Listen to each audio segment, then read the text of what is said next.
Perfect. She's going to need this at home. Those words came out of my son-in-law's mouth as he held up a maid's uniform, a blue uniform with a white apron that his mother had just given my daughter, Shelley, on her very own wedding day. I watched my girl's eyes well up with tears.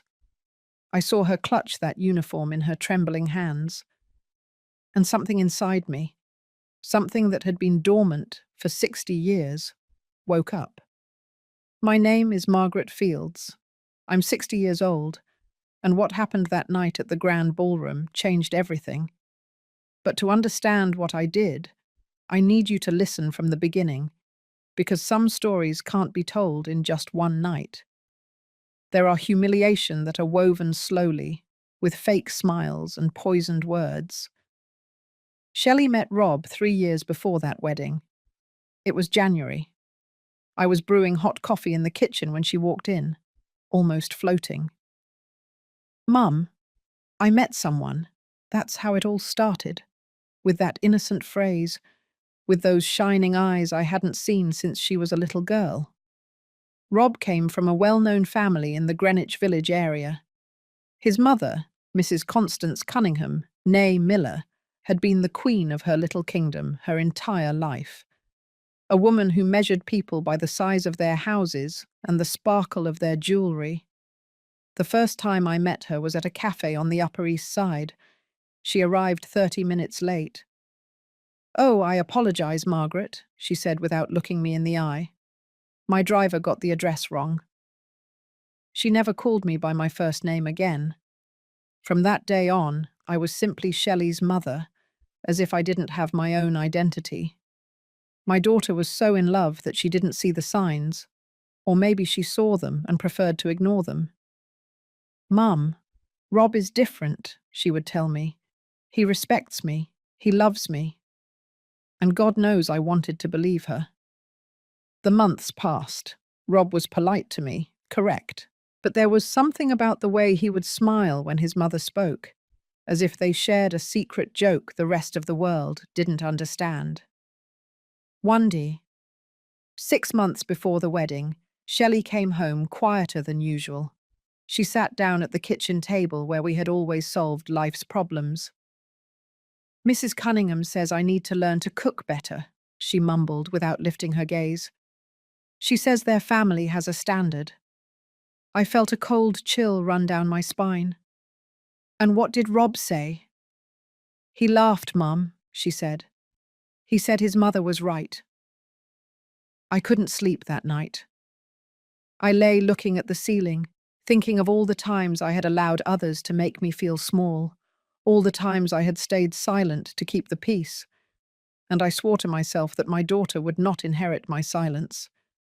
But Shelley was determined to get married. And I started making plans. Plans no one could imagine. I hired a lawyer, a good one. I asked him for absolute discretion. "I want to buy a house," I told him. "In my daughter's name, only in her name." He looked at me over his glasses. "Are you sure, Mrs. Fields? It's a big decision." "I have never been more sure of anything in my life." For months, I worked double shifts. I sold the jewelry my mother had left me. I sold the car I liked so much. Every dollar I earned, I saved for one single purpose. Shelley knew nothing. No one knew anything. The wedding day arrived. The ballroom was decorated with white roses and blue hydrangeas, all paid for by the Cunningham Miller family, of course. They made sure every guest knew it. The ceremony was beautiful. My girl looked radiant in her lace gown. I cried the way every mother cries who sees her daughter walk toward an uncertain future. Then came the reception, the toasts, the fake laughter, the superior glances from Mrs. Cunningham and her circle of friends. And then came the moment for gifts. Mrs. Cunningham stood up from her table. She carried a box wrapped in gold paper. She walked up to where Shelley was standing, with that smile I had already learned to recognize, that smile that never reached her eyes. "My dear Shelley," she said, her voice loud enough for everyone to hear, "I want to give you something very special, something practical." She opened the box slowly, deliberately, and pulled out a maid's uniform, navy blue, with a white apron, with the name Shelley embroidered on the chest. The room fell silent. "So you can be presentable when you do the housework," Mrs. Cunningham continued. "A wife should know her place."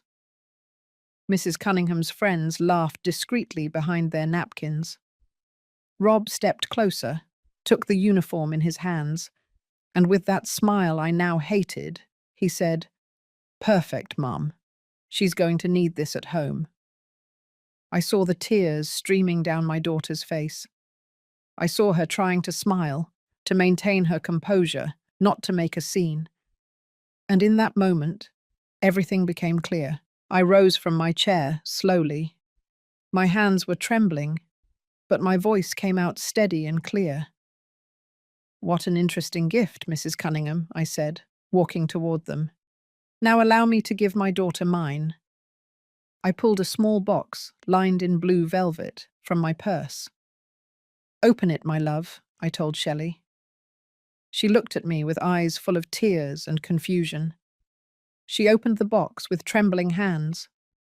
Inside were two carefully folded documents.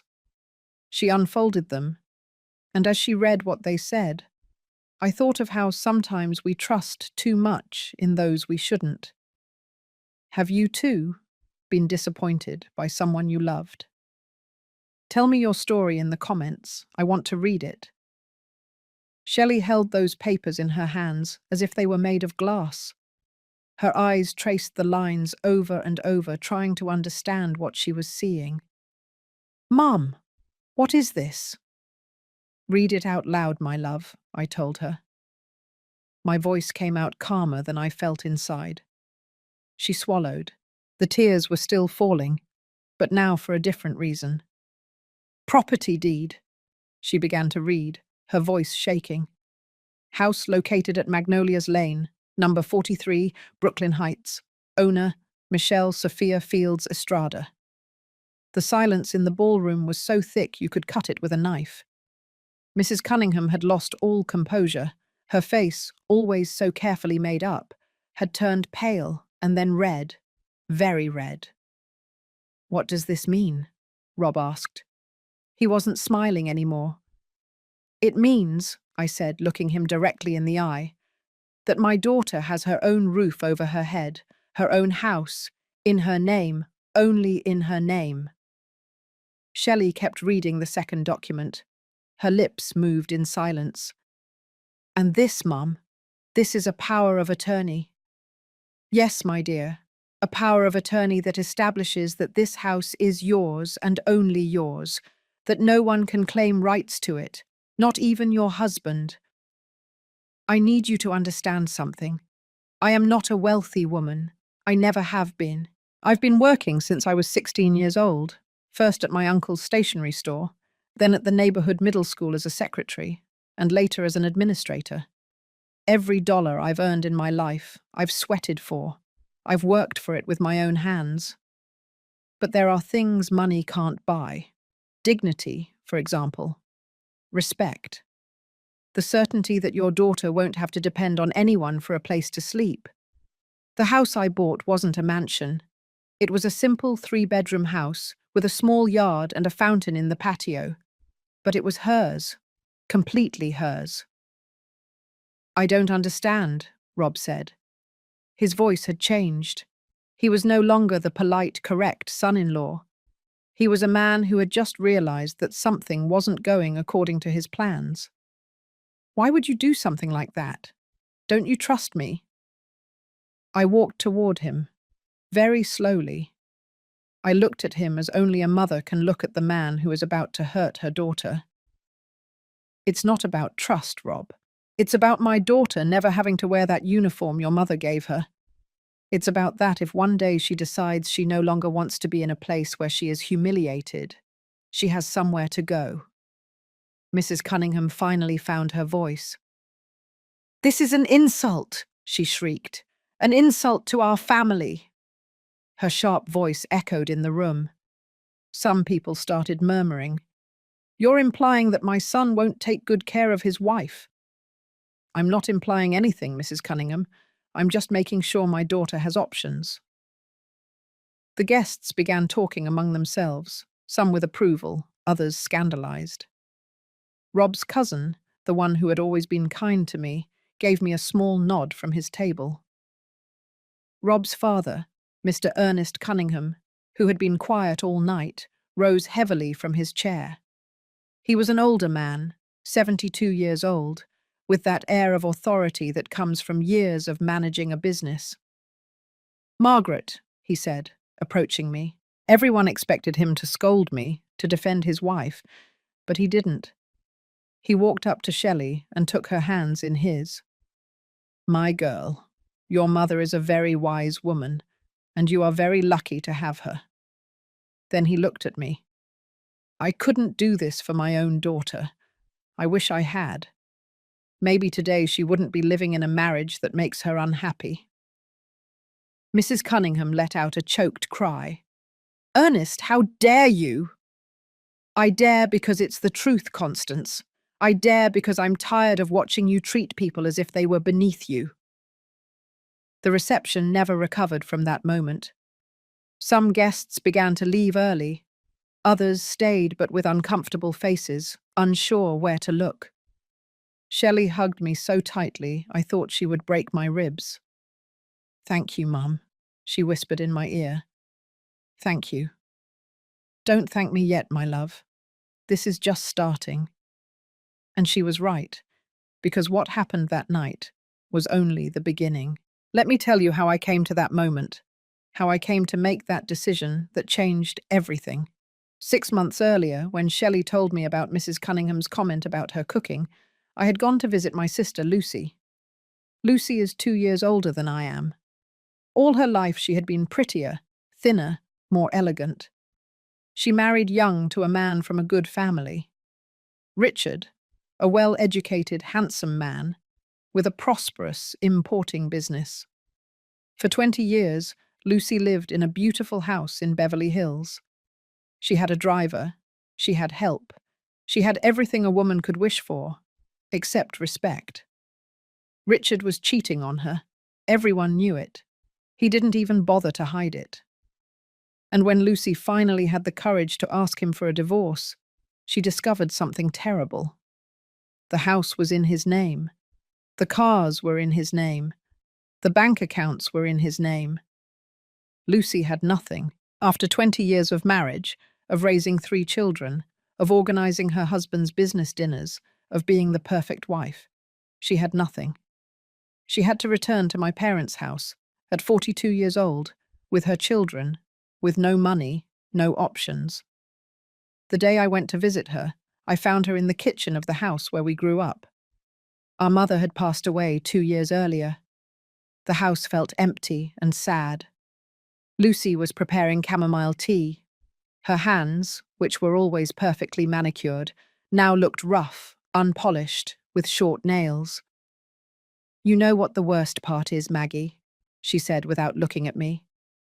"It's not that he cheated on me. It's not that he left me. The worst part is realizing that I was never the owner of my own life. Everything I had was borrowed, and when I was no longer useful to him, he took it all away." We sat in silence, drinking that bitter tea. "Shelley is getting married," I finally told her. Lucy looked up. In her eyes, I saw something that broke my heart. Fear. "Don't let the same thing happen to her, Maggie. Please, don't let her make my mistake." That conversation changed something in me. It made me see that love is not enough. Goodwill is not enough.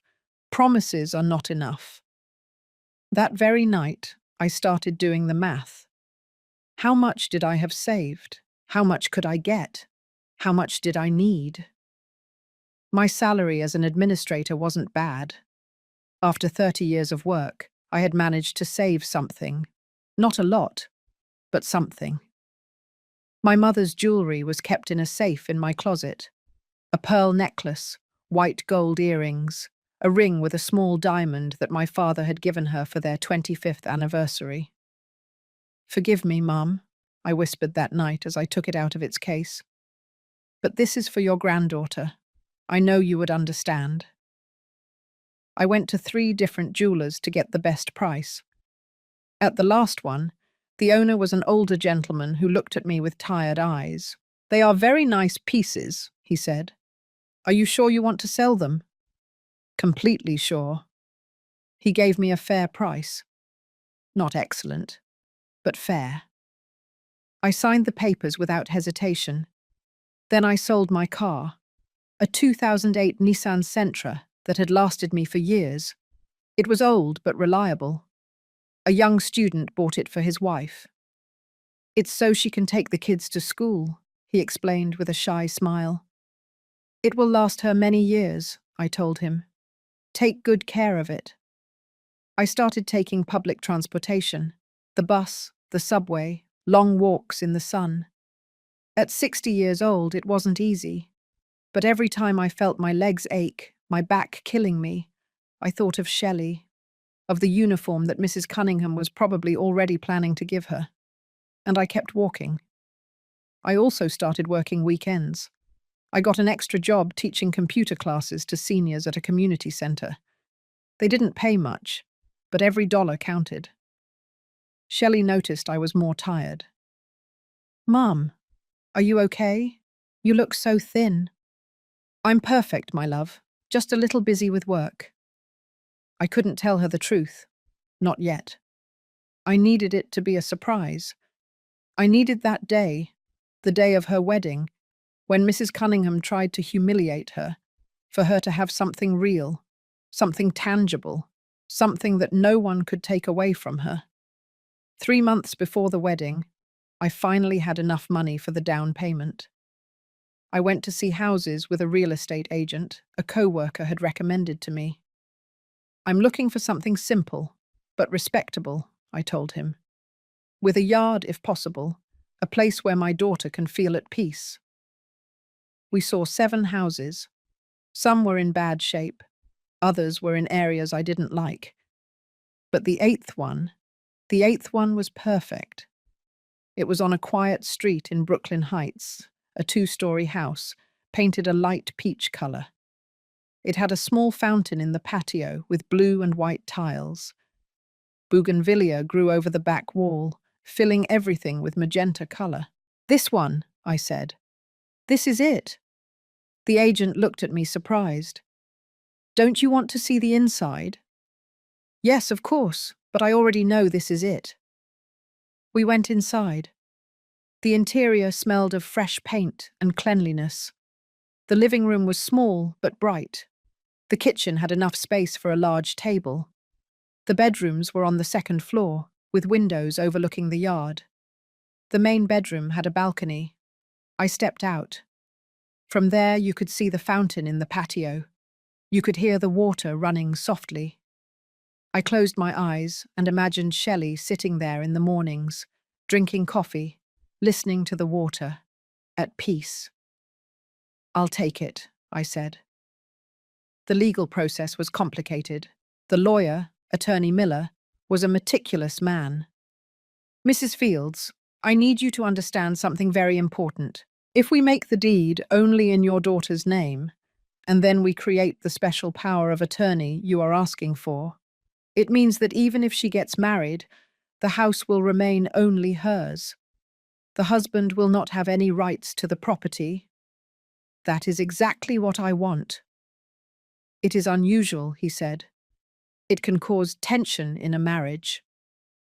"Attorney," I looked at him directly. "If it causes tension, then it was the wrong marriage from the start." He nodded slowly. "I understand. We will proceed as you indicate." I signed all the papers. I paid all the notary fees. Every signature was an act of love. Every stamp was a promise. The night before the wedding, I couldn't sleep. I got up at 3 hours 0 minutes and went to the kitchen. I brewed hot coffee, the way my mother taught me, with cinnamon. I sat at the table.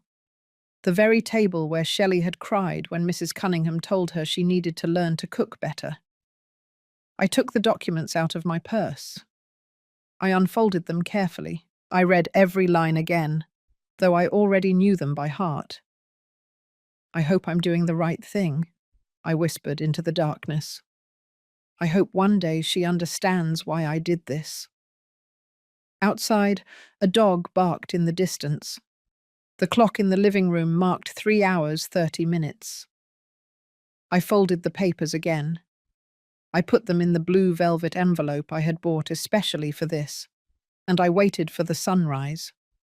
As I tell all this, I wonder where you might be listening to me. Write the name of your city in the comments.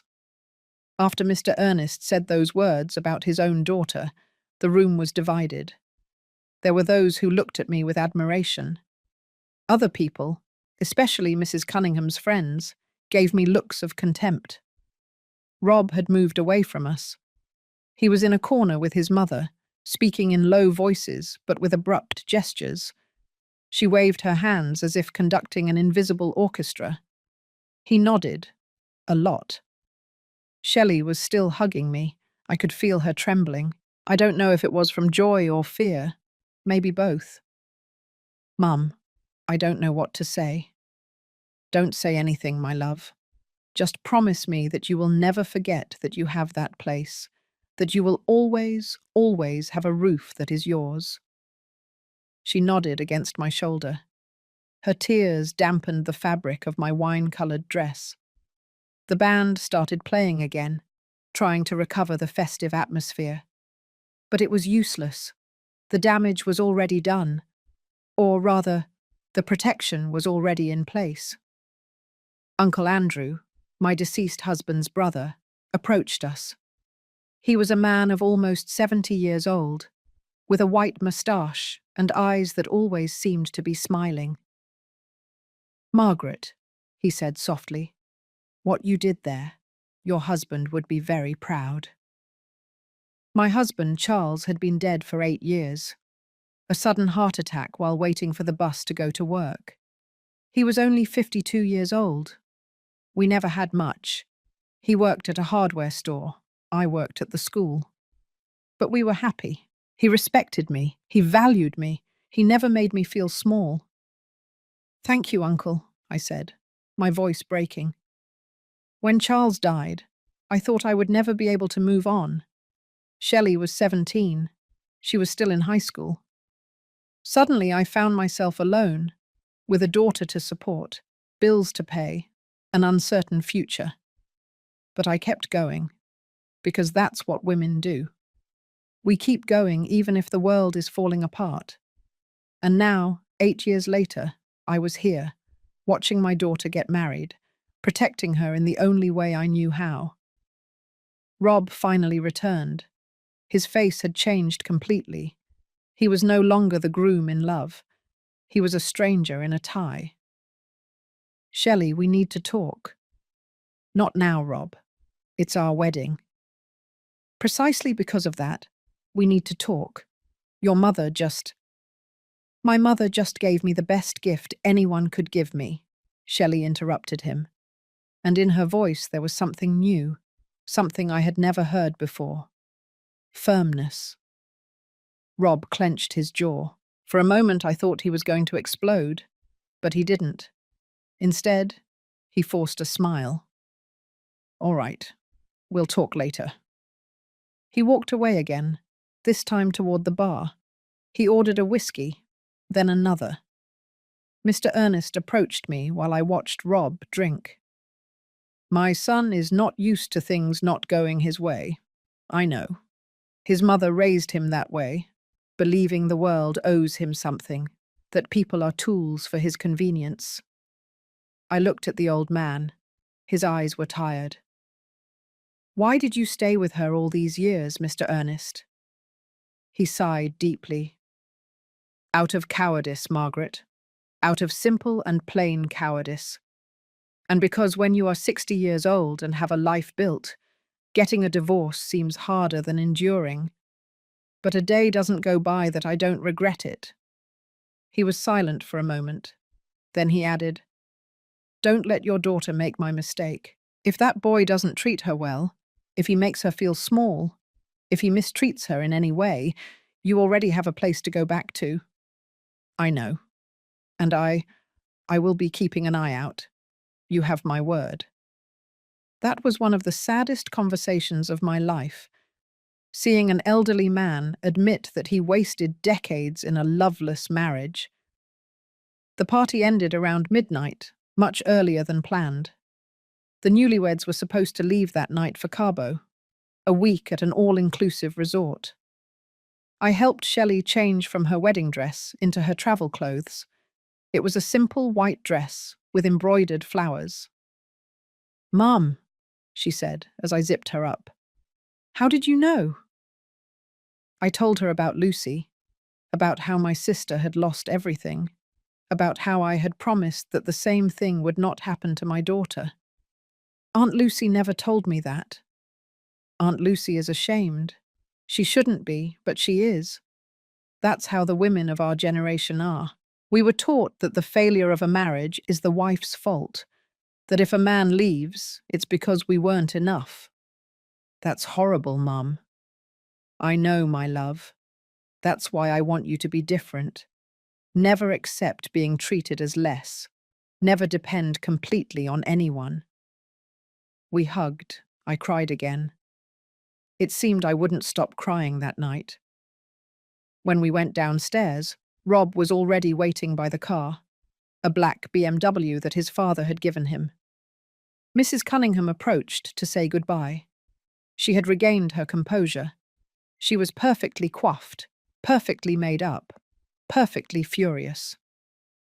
"Shelley, dear," she said in a sweet voice that fooled no one, "I hope you enjoy your honeymoon.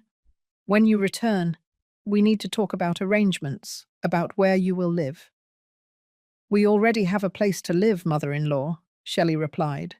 Her voice sounded more confident now. "I have a house.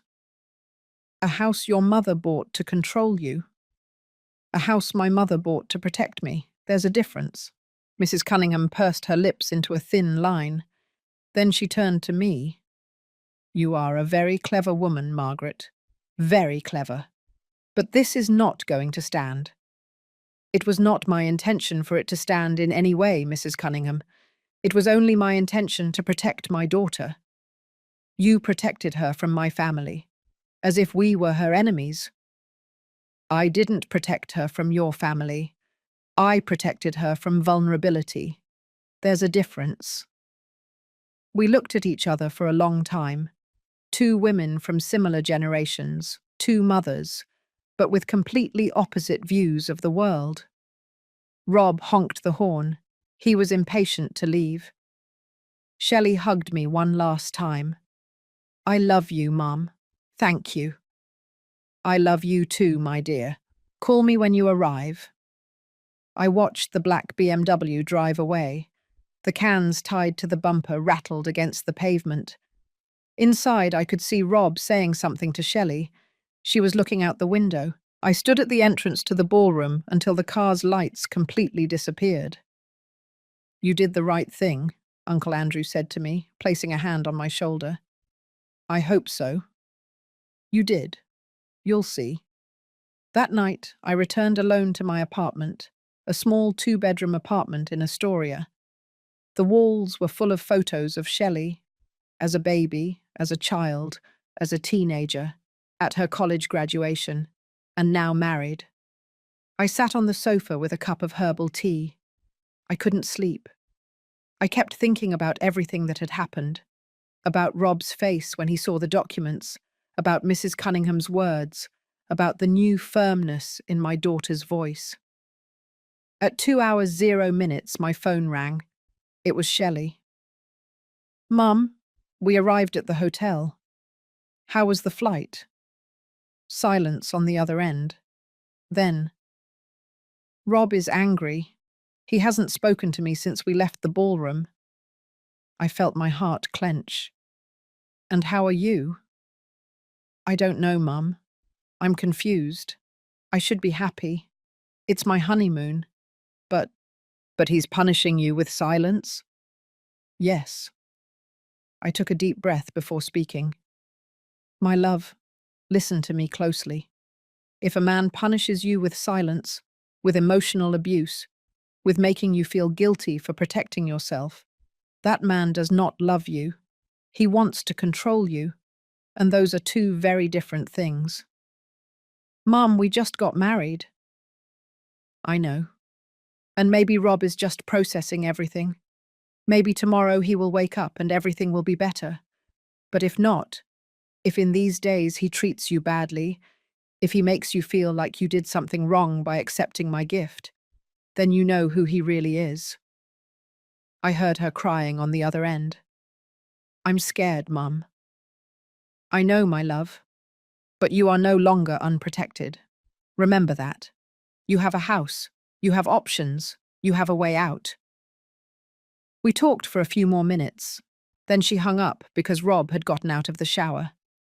I couldn't sleep all night. The next few days were torture.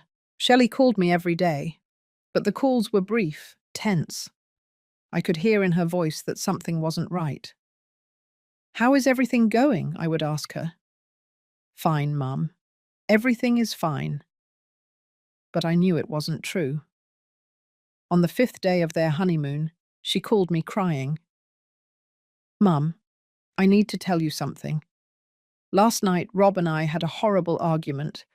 He told me that the gift you gave me was manipulation, that you are turning me against him, that no true wife needs to have property in her name because she should trust her husband.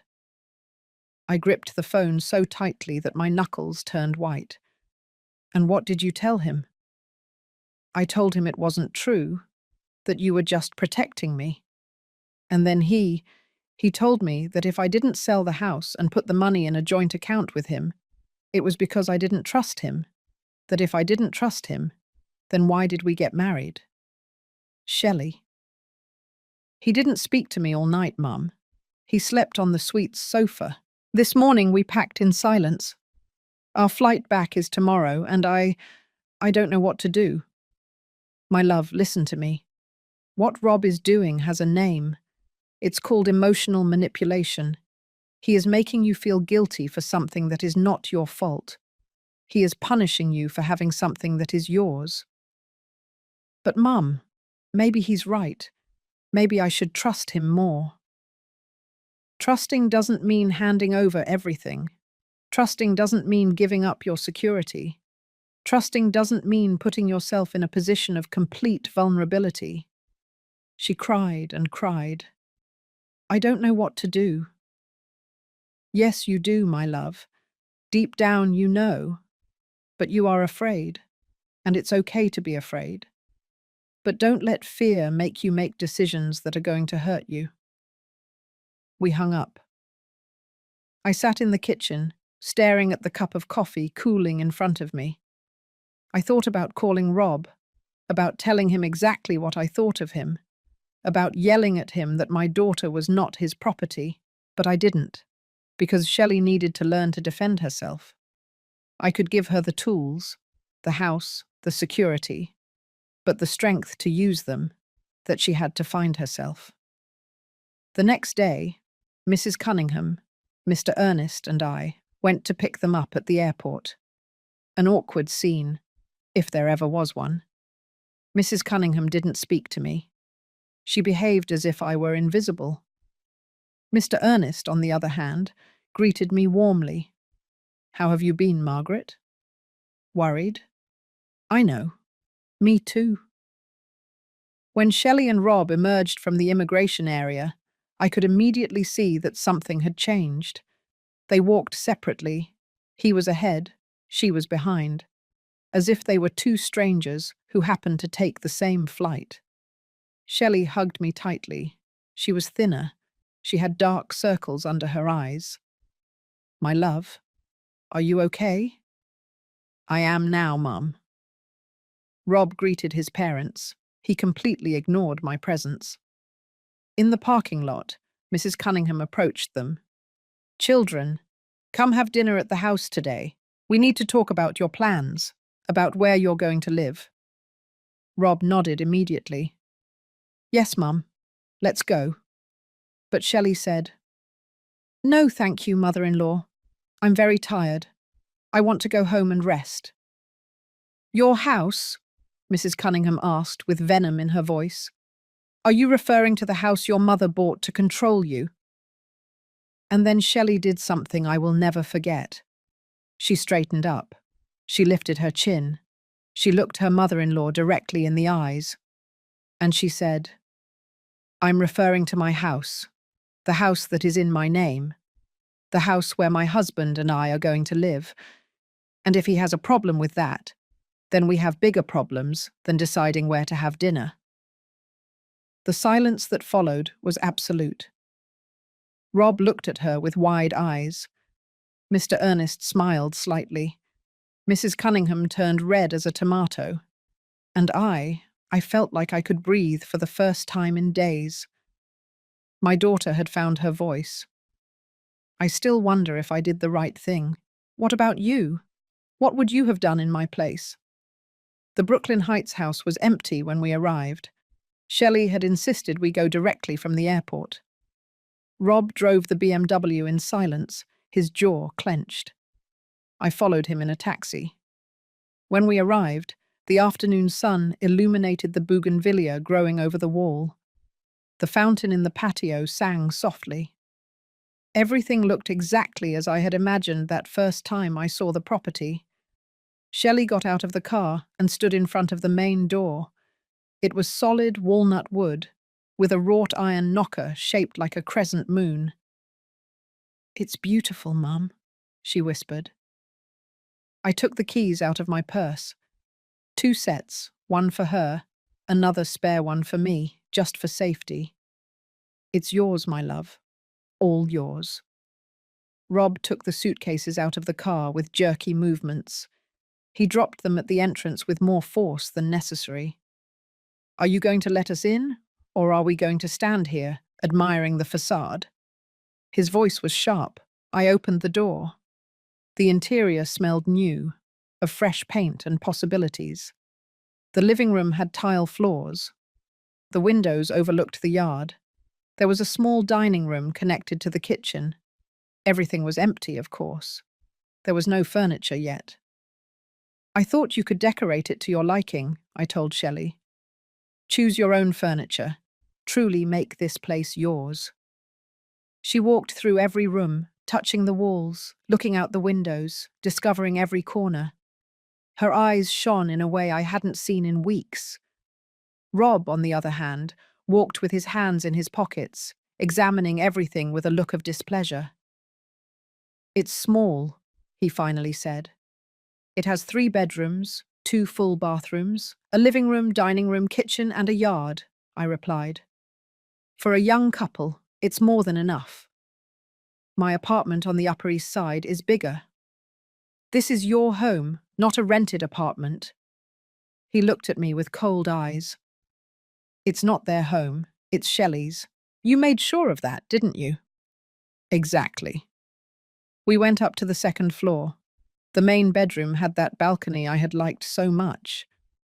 From there, you could see the fountain, surrounded by ferns and small white flowers that I had planted myself a week before the wedding. Shelley walked out onto the balcony. The wind moved her hair.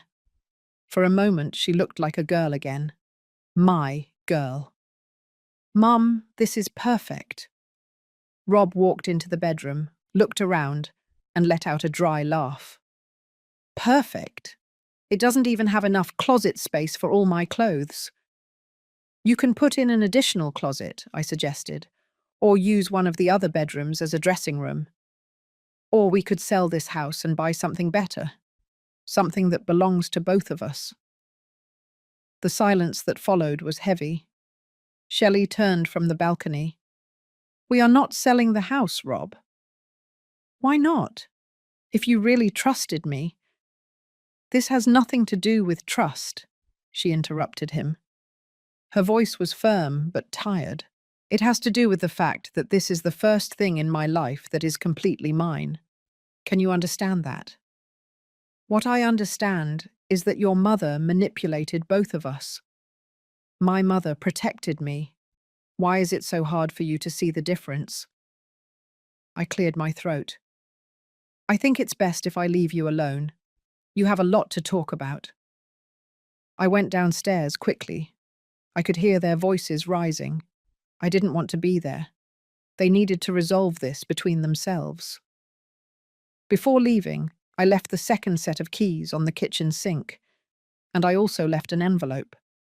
Inside were $5,000. It wasn't much, but it was something for them to start buying the basics. Furniture, kitchen utensils, curtains. The taxi was waiting for me outside.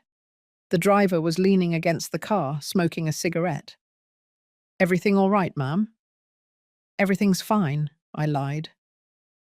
During the ride back to my apartment, I wondered if I had done the right thing. If maybe Miss Cunningham was right. If maybe my gift had been a form of manipulation. But then I thought of Lucy, of how she had lost everything, of how she had returned to our parents' house with nothing, no options, no dignity, and I knew I had done the right thing. The next few days were strange. Shelley called me infrequently. When she did, her voice sounded flat. "How are things going?" "Fine, Mum." "Have you bought furniture yet?" "Some." Rob insists that everything be a certain brand. He says he can't live with common furniture. "And what do you think?" "I think we don't have money for designer furniture, but he doesn't want to listen." One Friday afternoon, 2 weeks after they returned from the honeymoon, I went to visit them without calling ahead again. I carried a large pot of chili that I had made the day before. I also brought fresh cornbread from a bakery near my house. I rang the doorbell several times before Shelley opened. I was startled when I saw her. Her hair was pulled back in a messy ponytail. She was wearing sweatpants and an old t-shirt. But what alarmed me most were her eyes. They were red and swollen. "My dear, what happened?" "Nothing, Mum. I'm just tired." "Don't lie to me." She glanced back toward the inside of the house and then lowered her voice. "Rob isn't here. He went to his parents' house." "And why didn't you go?" "Because they don't invite me anymore. Mrs. Cunningham says that as long as I live in this house, I'm not welcome at hers." I felt rage rise in my throat like bile. "That woman—" "It's okay, Mum. Really, I prefer not to go. Every time I go, she makes me feel small." We went into the house. There was some furniture already. A grey sofa in the living room, a glass coffee table.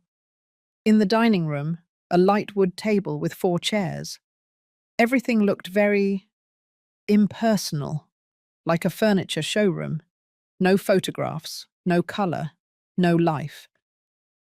"Where are your things?" I asked. "Your books, your plants, those embroidered pillows you liked so much?" "Rob says they don't match the style of the house." Rob says, I repeated the words bitterly. "And what do you say?" She sat on the sofa and hugged her knees. "I don't know what to say, Mum. Every time I suggest something, he rejects it. He says I have no taste, that he knows better because he grew up surrounded by beautiful things." I sat next to her and hugged her. "My love, this is your house, yours, not his. If you want to fill it with embroidered pillows and plants and photos in coloured frames, it's your decision. But we live together. I have to consider what he wants." Considering doesn't mean completely cancelling yourself out. Considering means reaching agreements. It means that sometimes things are the way you want and sometimes the way he wants. Not that it's always the way he wants. We heated the chili in the kitchen. The kitchen at least looked more used. There were pots and pans, spices in an organizer, a jar with wooden spoons. "At least here he lets me do what I want," Shelley said with a sad smile. "He says the kitchen is my territory." How generous of him. I couldn't help the sarcasm. We ate together at the dining room table. The chili was good, as always. The cornbread was warm and soft. I miss you, Mum, she said suddenly. I miss living with you. I miss our talks in the kitchen. I miss you braiding my hair before bed. I miss you too, my love. But this is your life now, your marriage. You have to make it work. And if it doesn't work, the question hung in the air between us, then you have options. This house, your education, your ability. You are not trapped. She nodded slowly, but I could see in her eyes that she didn't entirely believe me.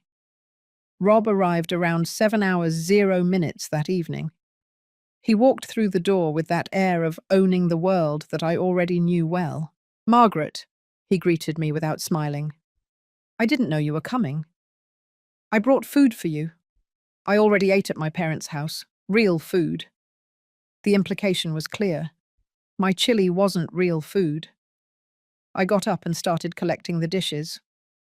Well, I'm leaving now. I'll let you rest. Shelley walked me to the door. When Rob couldn't hear us, I whispered, if you need me, no matter the time, you call me. Understood? Understood, Mum. I hugged her tight, very tight. I love you. I love you too. In the taxi ride back, I cried. I cried because my daughter was suffering and I couldn't do anything. I cried because the marriage she had been so excited about was turning into a cage. I cried because I knew things were going to get worse before they got better. The weeks passed. Shelley kept calling me, but less and less. When we talked, it was brief. How are you? Fine. How are things with Rob? Fine. Are you sure? Yes, Mum. Don't worry. But I worried. I worried all the time. One Saturday morning, a month and a half after the wedding, my phone rang. It was Mr. Ernest. Margaret, I need to talk to you. Tell me, Mr. Ernest. Not over the phone. Can you meet us today? Me and my daughter, Gabrielle. Your daughter? Yes, the one I mentioned at the wedding, the one in an unhappy marriage. She wants to meet you. We agreed to meet at a coffee shop in Park Slope. I arrived first, ordered a black coffee, and sat by the window. Mr. Ernest arrived 10 minutes later with a woman in her 40s. She was thin, with brown hair pulled back in a bun. She was elegantly dressed, but she looked tired. Margaret, this is my daughter, Gabrielle. Gabrielle, this is Margaret Fields, Shelley's mother. We shook hands. Hers was cold. Nice to meet you, she said softly. We sat down. Mr. Ernest ordered coffee for himself and tea for his daughter. My father told me what you did, Gabrielle began.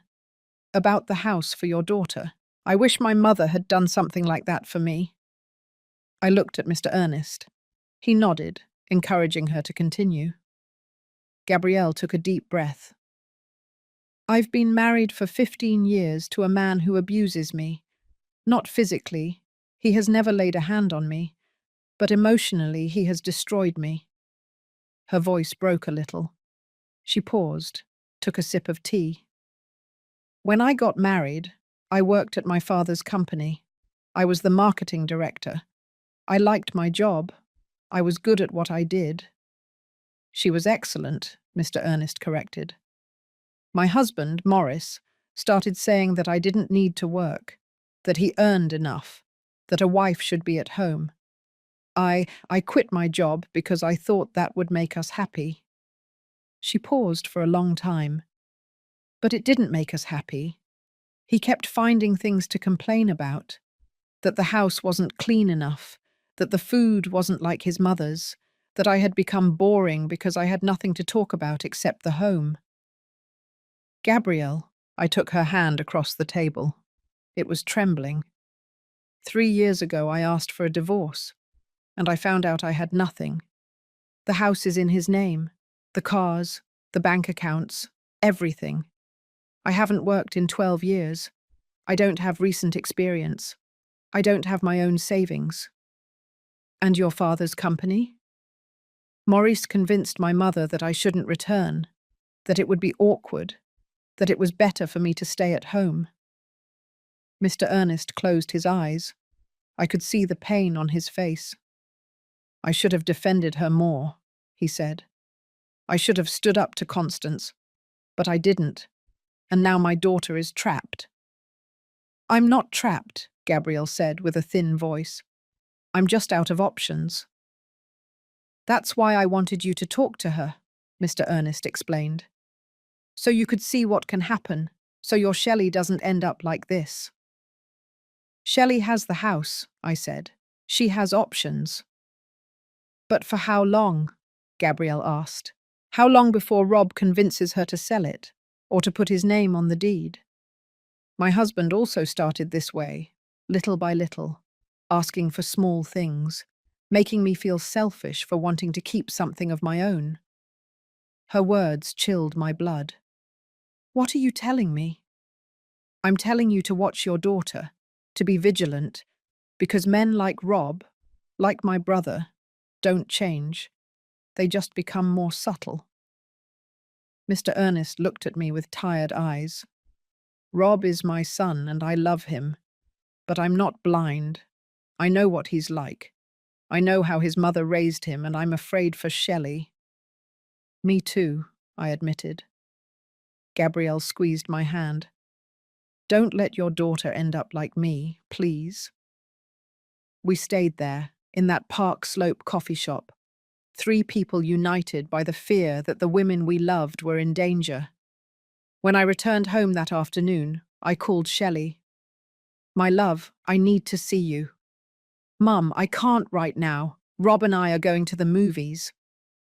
To the movies? That's great. What are you going to see? I don't know. He's going to choose. And you don't want to choose? I don't really care. Anyway, I never liked the same movies as him. That phrase, that simple phrase, told me everything I needed to know. My daughter was losing herself. Shelley, yes, Mum, I love you, and I'm here. I will always be here. I know, Mum. I love you too. We hung up. I sat in my living room, looking at the photographs on the wall. Shelley as a child, smiling without a care. Shelley at her graduation, proud and happy. Shelley on her wedding day, beautiful, but with a hint of fear in her eyes that I hadn't wanted to see. And I understood something. Giving her the house had only been the first step. I had placed the tools for her freedom in her hands. But now I had to teach her how to use them, because a cage doesn't need walls when the person in the cage doesn't know she can fly. As I tell all this, I wonder where you might be listening to me. Write the name of your city in the comments. 3 months after the wedding, things had worsened in ways I hadn't anticipated. Shelley had stopped dressing up as before. She no longer wore those colourful dresses she liked so much. Now she only wore black, grey, or beige, neutral colours, colours that didn't draw attention.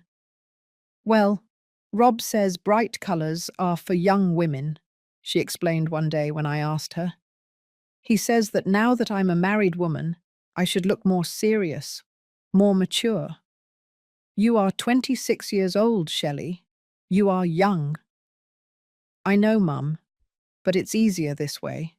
If I dress the way he likes, we don't argue. She had also stopped seeing her friends. Laura, her best friend since high school, had called me a week earlier.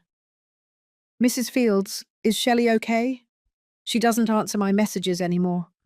The last time I invited her for coffee, she said she couldn't because Rob didn't want her to go out alone. Rob didn't want her to go out alone? Yes. She said he thought it was inappropriate for a married woman to be out with single friends, that it gave a bad impression. Every new piece of information was like a stab in the heart. One Thursday afternoon, I decided to visit her without warning again. I needed to see with my own eyes how my daughter really was. I rang the doorbell several times. No one answered. I took out my set of emergency keys and went in. The house was dimly lit. All the curtains were closed. It smelled stale. Shelley? I heard a noise on the second floor. I went up quickly. I found her in the main bedroom, sitting on the floor of the balcony, hugging her knees. She was staring into space. My dear, what are you doing here in the dark? She looked at me as if she didn't recognize me for a moment. Then her eyes focused. Mum, I didn't know you were coming. You didn't open when I knocked. I didn't hear. I sat down next to her on the floor. It was cold. The rainy season was beginning, and the sky was grey. What's wrong, my love? And don't tell me nothing, because it's not nothing. She remained silent for a long time. Then, in a voice so small I could barely hear her, she said, I'm pregnant. The world stopped for a moment. Pregnant? 2 months. And Rob knows? Yes. And what did he say? She started to cry. Deep sobs that shook her entire body. He said that now I wouldn't be able to work, that I would have to dedicate myself completely to the house and the baby. He said that it was time to sell this house, because with a baby, we're going to need something bigger, something on the Upper East Side, near his parents. I felt my blood boil. Sell the house? He says that with what we get from this house and what he has saved, we can buy a nice apartment. In both our names, of course, because now we are going to be a real family. Shelley, look at me. She looked up. Her eyes were red and swollen. Don't sell the house. But Mum. No, don't sell the house. I said every word clearly. This house is your insurance, it's your freedom, it's your way out. Don't sell it.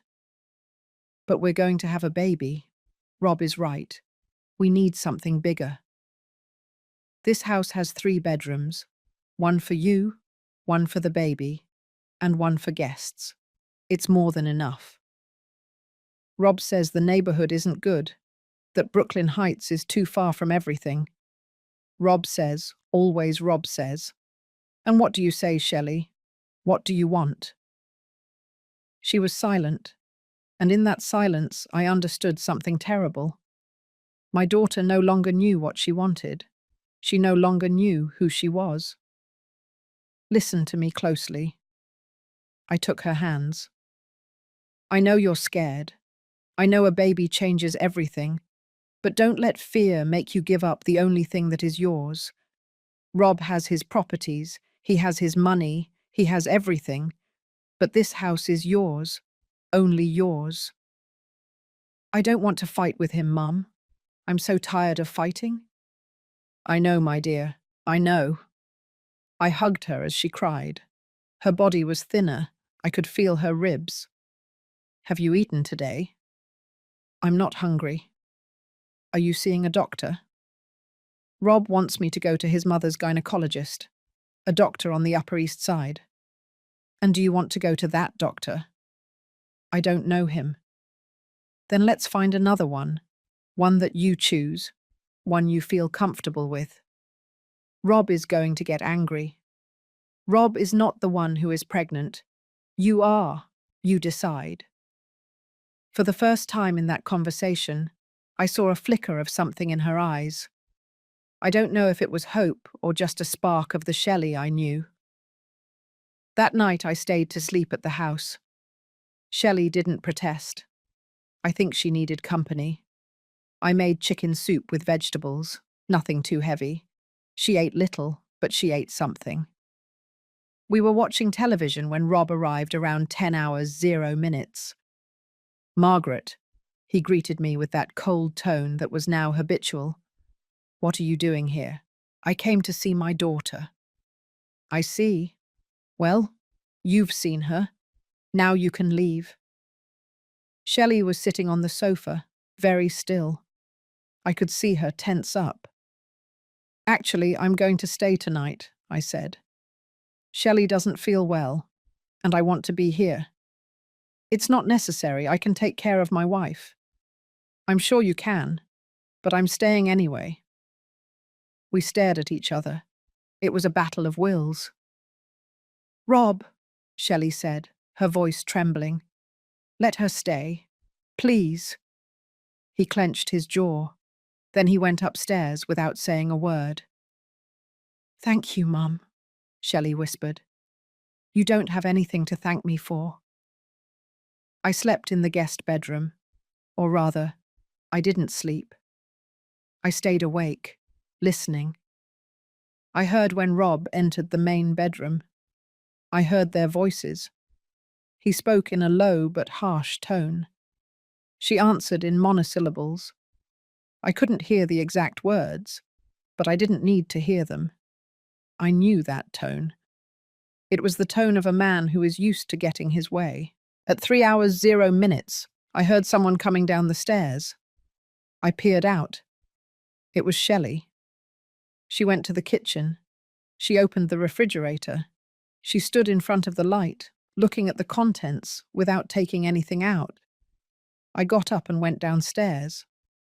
Can't you sleep? She jumped. She hadn't heard me. Mum, you scared me. I'm sorry, my love. Do you want me to make you something? Tea? Warm milk? I don't know what I want. She sat down in one of the dining room chairs. I put milk with cinnamon to heat. Rob is very angry, she said after a while. He says you are turning me against him, that before the wedding I was different. And what do you think? I think everything was easier before, when we were just dating, when he was sweet and attentive. People don't change overnight, Shelley. They just stop pretending. Do you think he was pretending? I poured the milk into 2 mugs. I sat across from her. I think that when a man is courting, he shows his best version, and when he feels he has you, he shows his real version. Then the Rob I knew wasn't real. Maybe he was real, but he wasn't complete. Now you are seeing the whole picture. She took a sip of milk. A tear rolled down her cheek. I don't know if I can do this, Mum. Being a wife, being a mother, living like this. You don't have to live like this. There are other ways. Get a divorce? We just got married. I'm pregnant. I can't get a divorce. I'm not saying divorce him. I'm saying you set boundaries, that you let him know he can't treat you as if you were his property. It's easier said than done. I know, my dear. Believe me, I know. We finished the milk in silence. Then I walked her back to her bedroom. Mum? Yes. Were you happy with Dad? The question took me by surprise. Very. Your dad was a good man. But did you have problems? All marriages have problems, my love. The difference is how you resolve them. Your dad and I talked. We listened to each other. We respected each other. Neither of us tried to control the other. Rob says controlling is another form of loving, that when someone loves you, they want to know where you are, what you're doing, who you're talking to. That's not love, Shelley. That's possession, and there's a huge difference. She nodded slowly. Good night, Mum. Good night, my love. The next morning, I woke up early. I went downstairs and made coffee. I also made scrambled eggs with green beans. Rob came down first. He was dressed in a perfectly ironed grey suit. He smelled of expensive cologne. Good morning, I said. Good morning, he replied without looking at me. He poured himself coffee and sat at the table with his phone. Rob, we need to talk. We have nothing to talk about. I think we do. It's about Shelley. My wife is not your problem. She is my daughter. She will always be my problem. He looked up from his phone. His eyes were cold. Look, Margaret, I know you think you know me, that you know exactly what kind of man I am, but you don't know anything. I know enough. Oh, yeah? Do you know that I love your daughter? That I would do anything for her? What I see is a man who is trying to isolate his wife, to cut her off from her friends, her family, from everything that makes her feel like herself. What you see is what you want to see. Then prove me wrong. I don't have to prove anything to you. Just then, Shelley came downstairs. She was wearing an old nightgown, her hair messy. She looked vulnerable. "Good morning," she said in a small voice. Rob stood up immediately. His attitude changed completely. Suddenly he was all smiles. "My love, how did you sleep? Did you sleep well?" "Yes." "Do you want me to prepare you something? Fruit? Yogurt?" "I already made breakfast," I said. Rob gave me a quick glance. Then he smiled at Shelley again. "I have to go. Important meeting. But I'll call you later, okay?" He kissed her on the forehead. Then he left without saying goodbye to me. Shelley and I ate breakfast in silence. She ate a little more than the night before. That was good. "Mum, I need to tell you something." "Tell me." "Yesterday before you arrived, Rob gave me a surprise." "What kind of surprise?" "He spoke with a real estate agent. He already has 2 apartments listed for us to see on the Upper East Side, near Mrs. Cunningham's house." I felt my stomach clench. "And what did you say?" "I told him I had to think about it first." He got angry. He said any woman would be happy to move to the Upper East Side, that only I would find reasons to complain. "Shelley, listen to me. You don't have to sell this house. You don't have to do anything you don't want to do." "But he already spoke to the agent. He already made plans. Plans without consulting you. Plans without your consent. That tells you everything you need to know." She played with the green beans on her plate. "Sometimes I think Mother Constance is right, that I am difficult, that any other woman would be more grateful. Mrs. Cunningham is a bitter woman who raised a son who thinks women are objects. Don't listen to her. She is your husband's mother, your baby's grandmother, and that doesn't make her wise, or good, or worthy of your respect if she doesn't respect you." After breakfast, I stayed for a while longer. I helped Shelley clean up. I noticed how she avoided certain topics, how she changed the conversation when I asked about her plans. Around noon, her phone rang. It was Rob. I could hear his voice from where I was. Loud, insistent. "Yes, she's leaving now."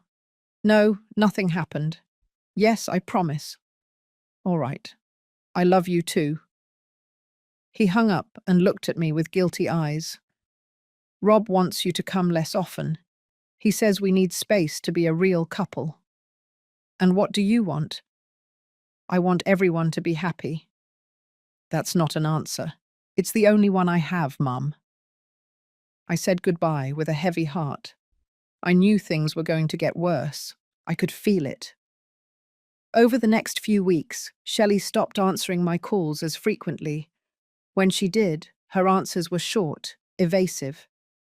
"I'm fine, Mum. Everything is fine. Don't worry."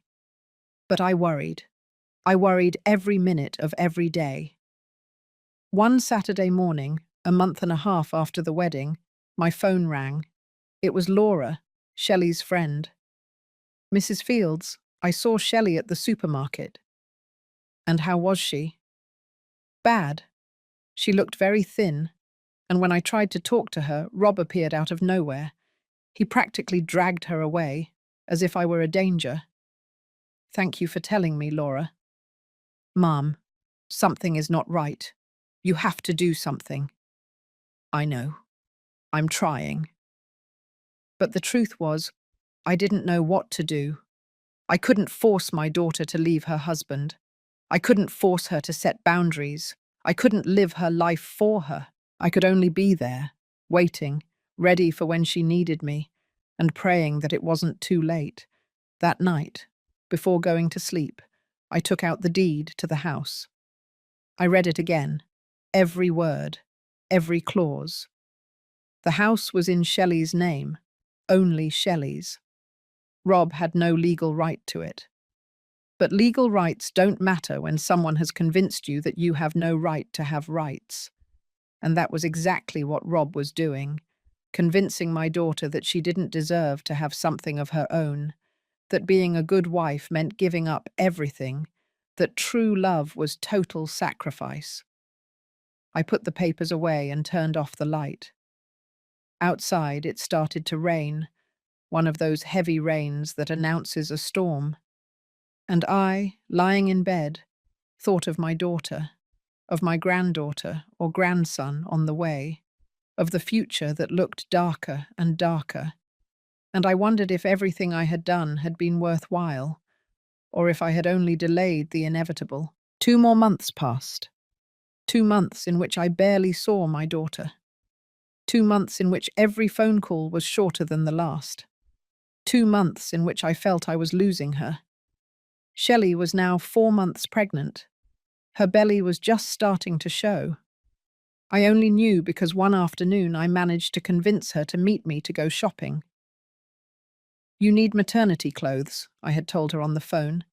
"Rob says it's still too early." "Rob is not the one who is pregnant.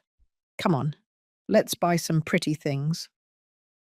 She agreed with that tired voice that was already so familiar to me. We met at a shopping centre in Chelsea. When I saw her arrive, I had to control the impulse to cry. She was very thin. Her face looked drawn. She had deep, dark circles. Her face was dull and lifeless. "My love," I hugged her tightly. "Hi, Mom." We went into a maternity store. There were nice dresses, colourful, comfortable ones. I started pulling out options. "Look at this blue one. You would love it. And this yellow one. Imagine it with your hair down." "Mom, no." "No what?" "I can't buy colours. Rob prefers that I wear black or grey. He says it's more elegant." "Shelley, you're going to be a mother. You're not going to a funeral." "I know, but it's easier this way without arguments." The sales clerk looked at us curiously.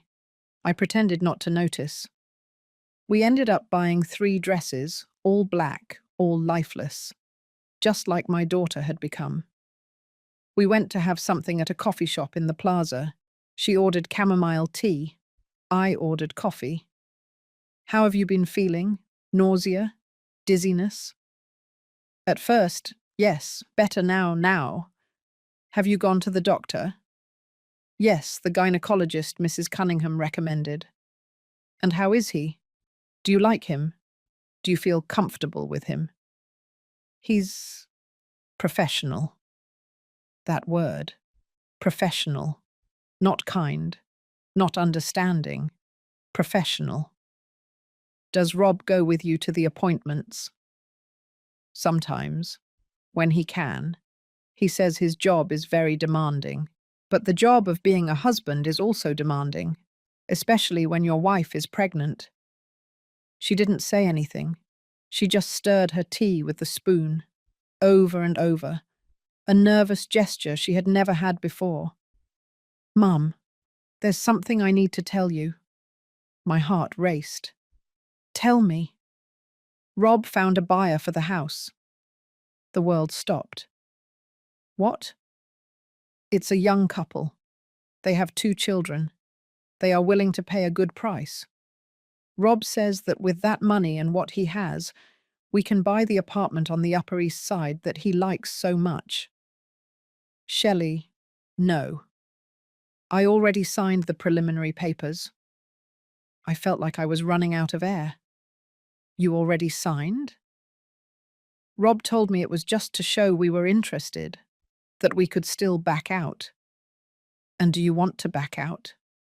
She started to cry. Right there, in the middle of the coffee shop, with people around. I don't know what I want, Mum.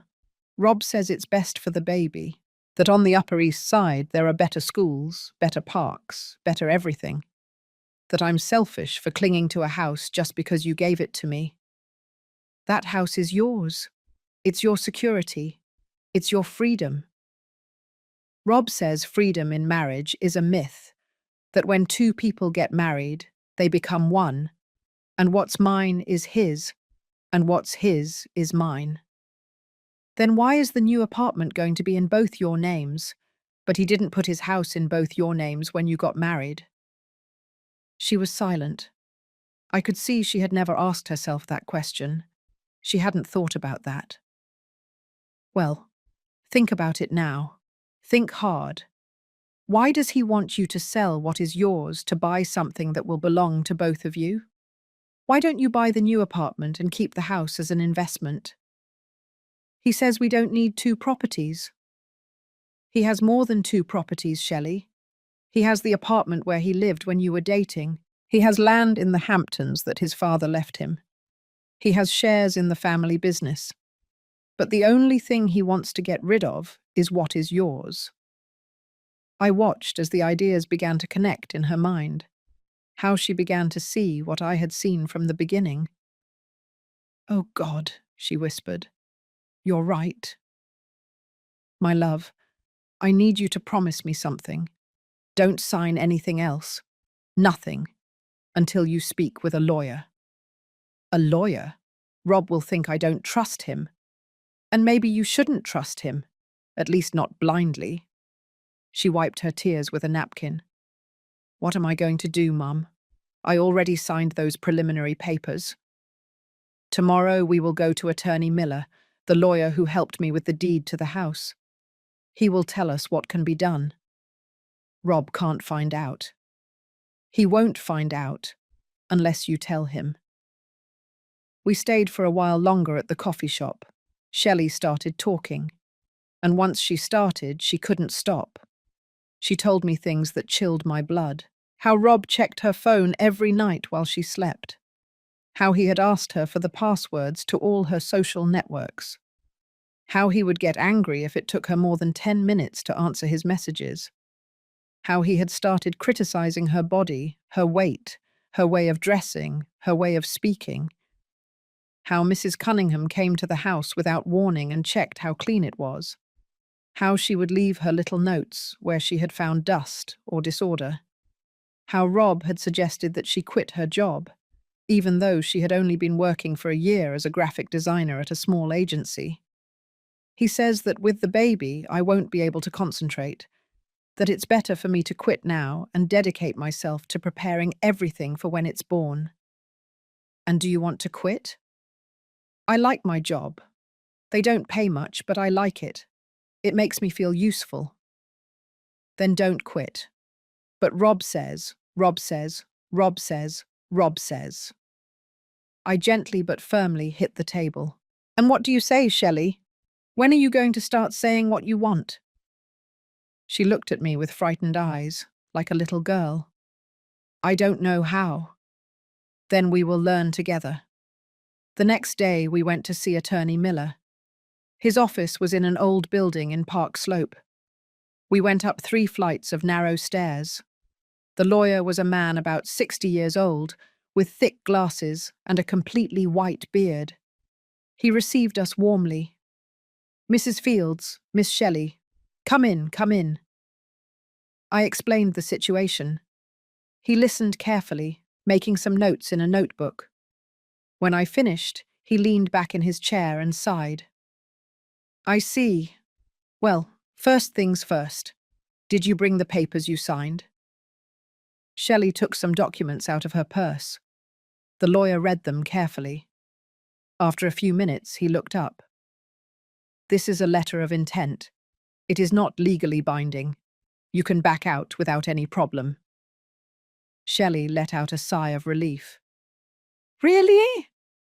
"Really. But there is something more important we should discuss. This house is deeded only in your name, correct?" "Yes." and there is a special power of attorney that prevents your husband from having rights to it. Correct? I need you to know something. To sell that house, you need to sign in front of a notary public, and the notary is obligated to ensure that you understand what you are doing, that you are not being pressured. What if I already signed in front of the notary? Did you already do that? No, not yet. Rob said we had an appointment next week. The lawyer leaned forward. Shelley, look at me. If you do not want to sell that house, no one can force you. Your husband has no legal right to it. None. Do you understand? But we are married. And still, the power of attorney your mother established is very clear.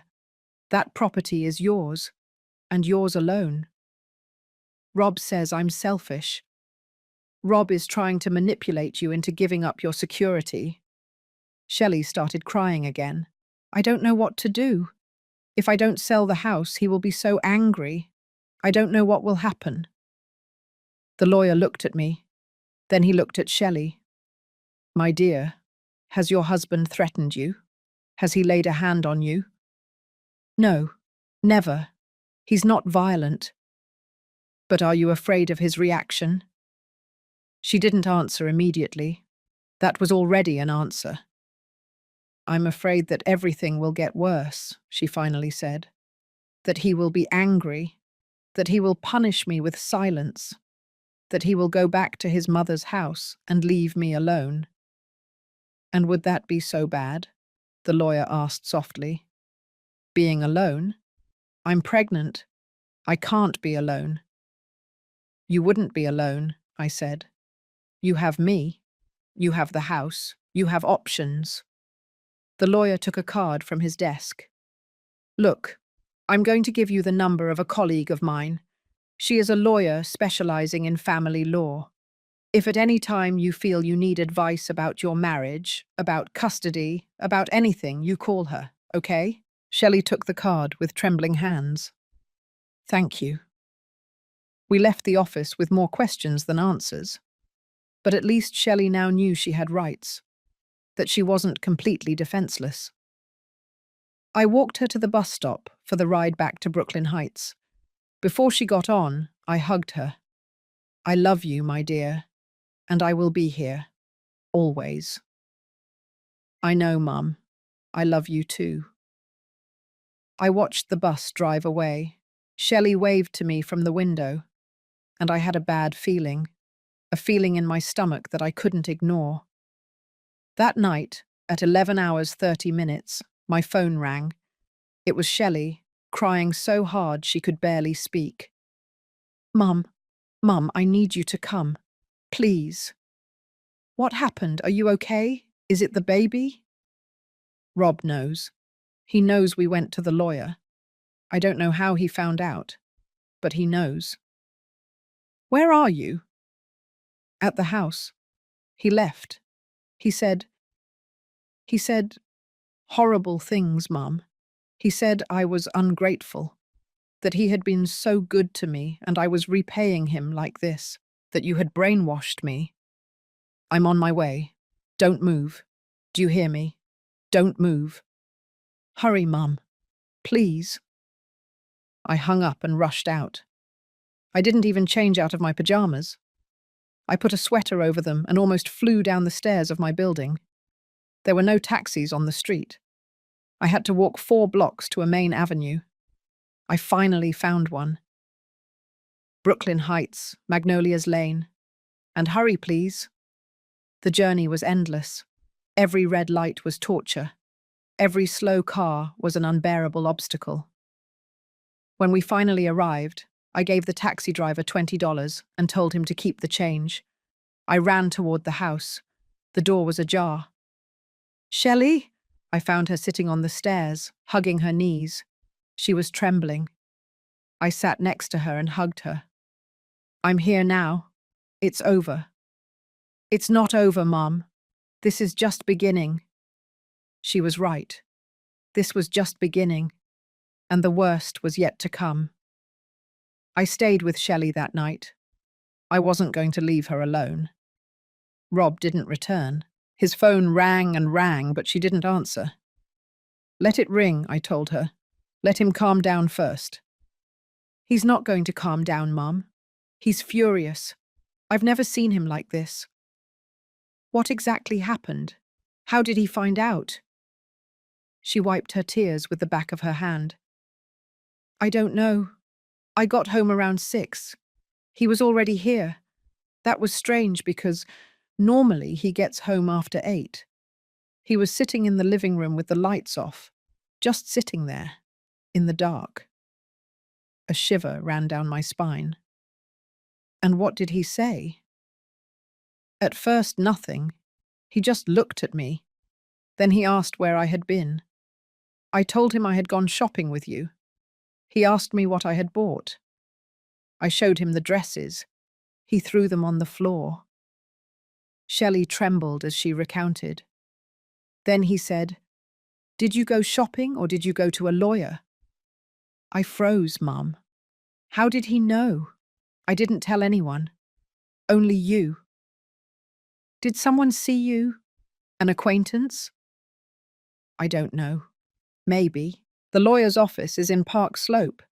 There are many restaurants and coffee shops there. Someone could have seen us and told Rob. Or maybe he's following you. She looked at me with wide eyes. Do you think he would follow me?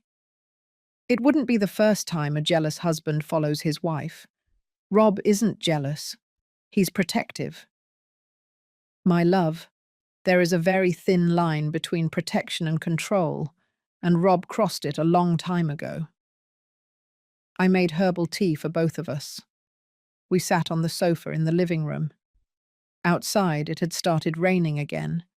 The sound of the water against the windows was the only thing that broke the silence. What else did he tell you? He said I was ungrateful, that any woman would be happy to have a husband like him, that he gave me everything and I only repaid him with mistrust. I told him I had only gone to consult about the papers I signed, that I wanted to make sure everything was all right. And what did he say? He yelled. I had never heard him yell like that. He said we didn't need lawyers getting involved in our marriage, that family problems are resolved in the family, that you had turned me against him from the beginning. I didn't turn you against him. I only gave you tools to protect yourself. I know, Mum. Now I know. Shelley's phone vibrated. It was a text from Rob.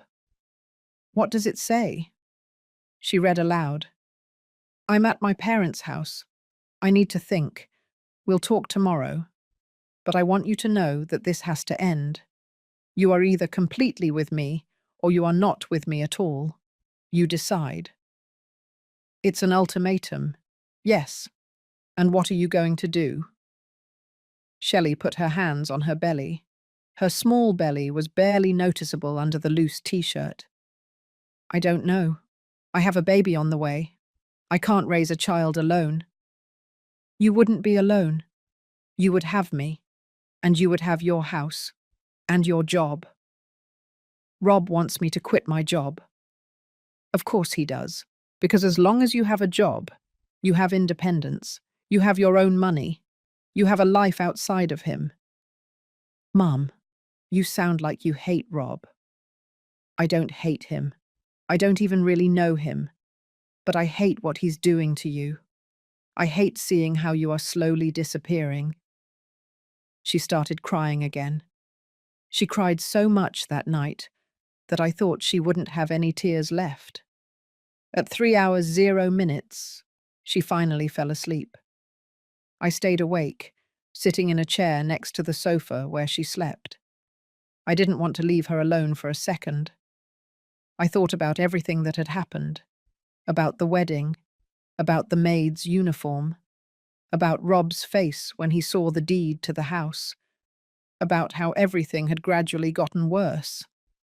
And I wondered what would have happened if I hadn't given her the house, if everything would have been different, if maybe Rob would have been a better husband if he hadn't felt threatened.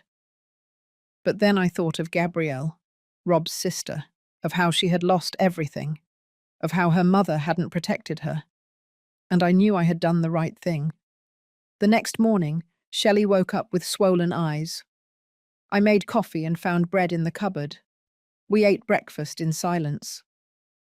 "I have to go to work," she said suddenly. "Are you sure? Can you call in and say you're sick?" "No, I need to go. I need to do something normal, something that reminds me who I am." I understood her. Sometimes the most important thing in the midst of chaos is to maintain a routine, something to anchor you to reality. "Do you want me to go with you?" "No, Mum. I'm fine. Really." "I'll take you at least." "Okay." I took her by taxi to the agency where she worked. It was a small building in Midtown. Before getting out, she hugged me tight. "Thanks for staying last night. I will always stay when you need me." "I know." I watched her go into the building. She looked so fragile, so small.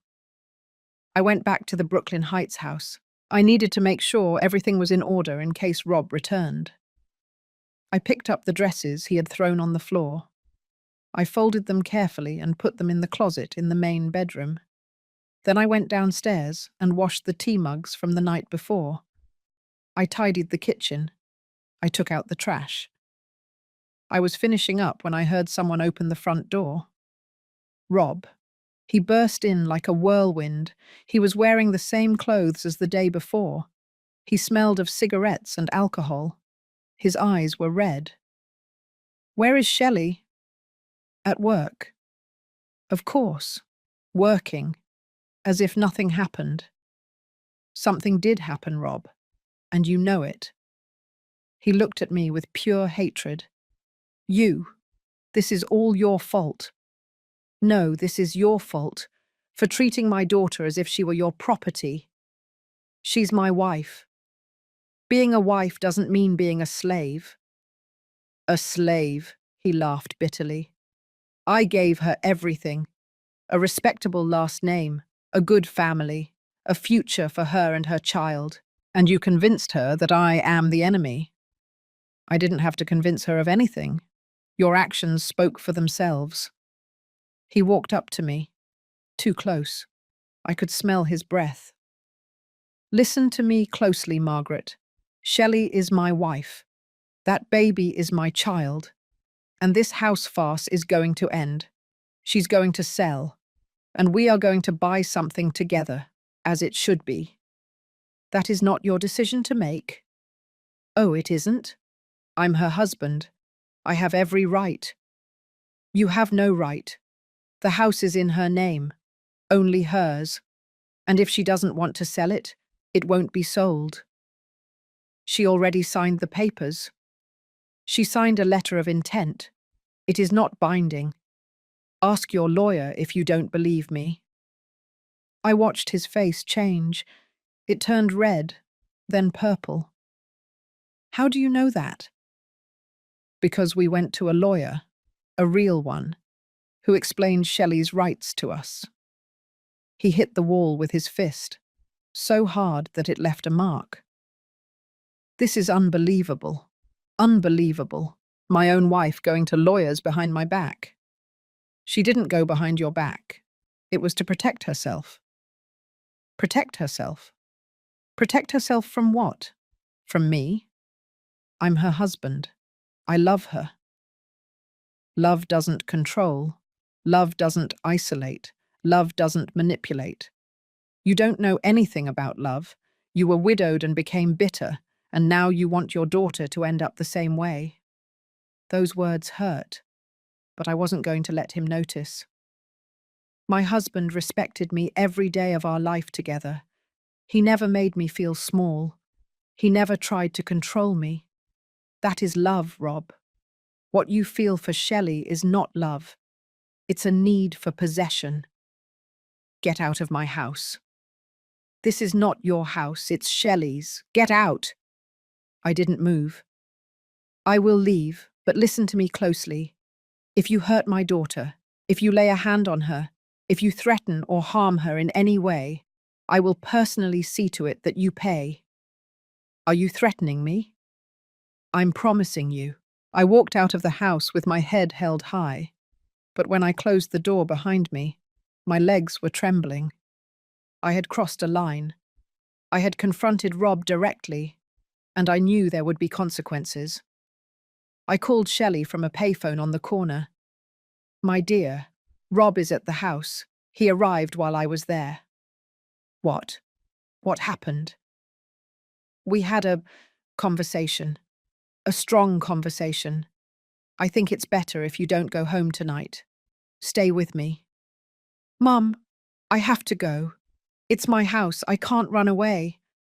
It's not running away. It's being smart. Let him calm down. I'm tired of waiting for him to calm down. It's always the same. He gets angry. I wait. He calms down halfway. And then we go back to the same thing. So, what are you going to do? I'm going home, and we're going to talk, like adults, like a couple. Mum, I love you, but I need to do this. I need to face him. At least let me take you. I can wait outside. No, this is between Rob and me. She hung up. I stood on that corner, phone in hand, feeling that I had just made a terrible mistake. I shouldn't have let her go alone. The hours passed. 6 hours, 0 minutes that evening. 7, 8. Shelley didn't call. At 9 hours, 0 minutes, I called. No answer. At 9 hours, 30 minutes, I called again. Nothing. At 10 hours, 0 minutes, I took a taxi back to Brooklyn Heights. When I got to the house, all the lights were off. I rang the doorbell. No one answered.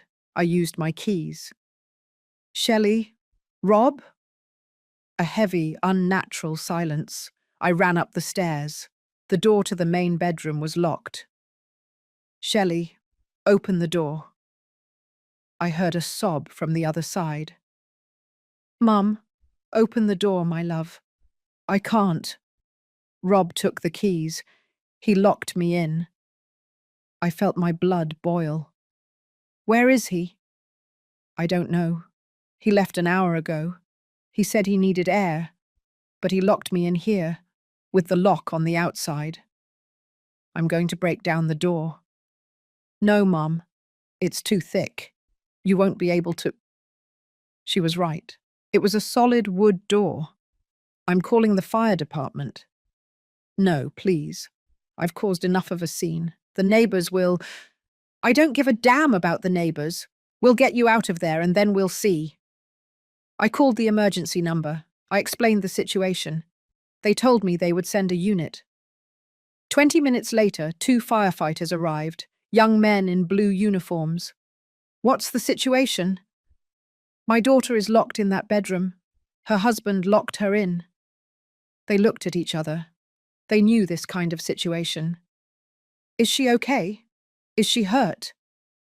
Shelley, my love, are you okay? Yes, Mum. I'm fine. Just scared. We're going to get her out, Mum, one of the firefighters said.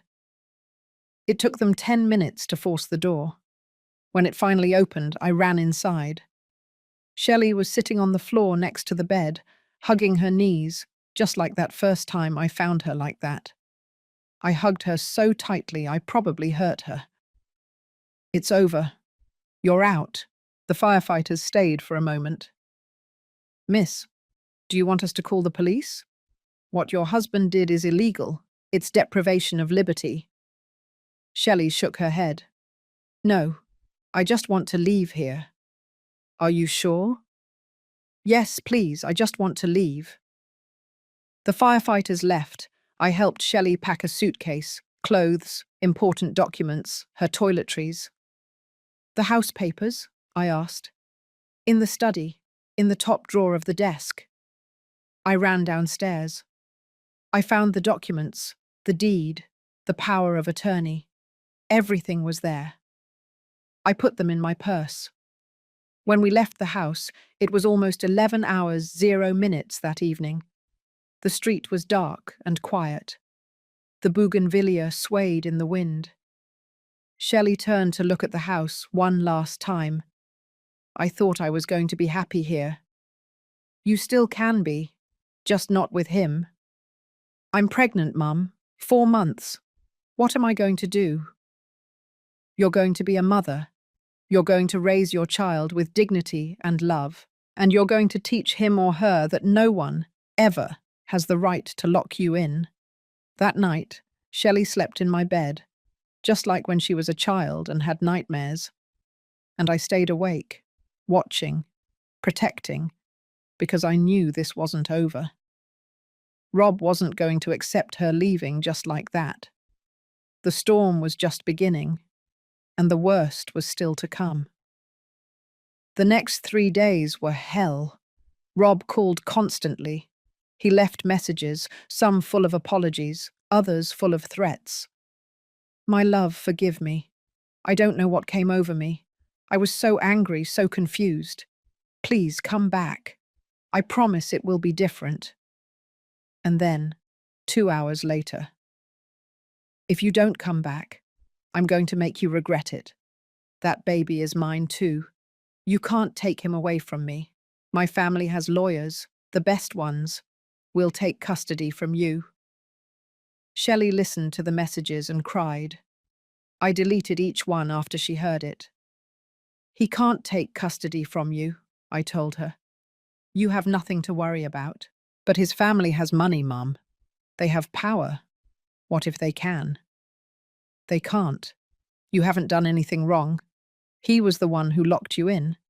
He was the one who abused you. On the 4th day, Mrs. Cunningham showed up at my door. She rang the doorbell at 10 hours 0 minutes. When I opened, she was standing there in her designer coat and dark glasses. I need to speak with Shelley. She doesn't want to talk to anyone from your family. I'm her mother-in-law. I have a right. You have no right. Leave. Margaret, don't be ridiculous. This can be fixed. You are a married couple. You have a baby on the way. You just need to talk. Your son locked my daughter in, with a lock, as if she were a prisoner. He was upset.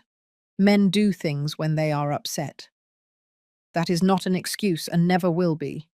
You are the one who caused all this, with your damn house, with your need to control Shelley. I didn't lock her in. Your son did. Mrs. Cunningham pursed her lips. Rob is devastated. He doesn't eat. He doesn't sleep. He just cries and asks for her. Then let him come and ask for forgiveness on his knees. And even so, I don't know if she should forgive him. They are husband and wife, before God. God does not approve of abuse. She was silent for a moment. Then she took an envelope from her purse. This is an offer from my husband. An offer? If Shelley returns to Rob, my husband will give her an apartment in her name, only hers as compensation. I couldn't believe what I was hearing. Are you telling me you want to buy my daughter? It's not buying her, it's securing her future. Her future is secured. She has a house, the one I gave her, and she has her dignity, which your son almost took from her. That house is not enough. Mr. Ernest is offering something much better. On the Upper East Side. 3 bedrooms, 2 parking spaces. I don't care if he's offering a palace. My daughter is not returning to a man who locked her in. Mrs. Cunningham put the envelope away. This is a mistake. We are all going to regret this. The only thing I regret is not having seen sooner what kind of family you are. She left without saying anything more. When I closed the door, I was trembling with rage. Shelley had heard everything from the living room.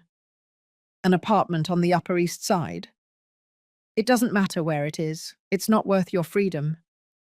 But, Mum, it's a good offer. And with the baby, you need to be safe, calm, not with a man who locks you in when you don't do what he wants. She sat on the sofa. She looked so tired. I don't know what to do. Yes, you do. Deep down, you know. That afternoon, we went to the lawyer Attorney Miller had recommended. Her name was Ms. Torres.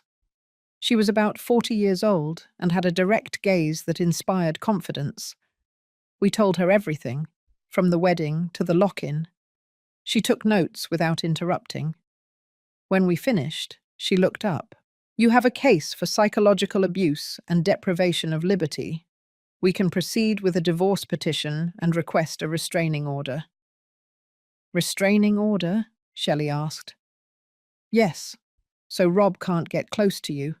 It's for your safety and the baby's. But he's the father of my son, and he can see his child, but with supervision, at least until he proves he is not a danger. Shelley started crying. This got out of control. We just wanted to be happy. I know, Ms. Torres said gently, but happiness cannot be built on fear, and you are afraid of your husband. That's not right. We left the office with papers to sign, a divorce petition, a request for alimony, a temporary restraining order. Everything was becoming real, very real. That night, Shelley finally made her decision. I'm going to get a divorce. Are you sure? No, but it's the right thing to do. For me, for my baby. I hugged her as tightly as I could. I'm proud of you. I'm so scared, Mom. I know, but I'm here, and I'm never going to leave you alone. The next day, we signed the papers. The lawyer presented everything to the judge. Rob received the notification 3 days later, and then the real hell began. Calls, texts, appearances at my building, calls to Shelley's work. But she held firm. I'm not coming back, she told him on the phone one night. I can't. You hurt me, Rob, and I need to protect myself. Protect yourself from me? I'm your husband. I love you. Love doesn't lock people in. Love doesn't control. My mum was right. Your mum destroyed you. We were happy until she put her ideas in your head. We weren't happy. I was unhappy. I was just so scared I couldn't admit it.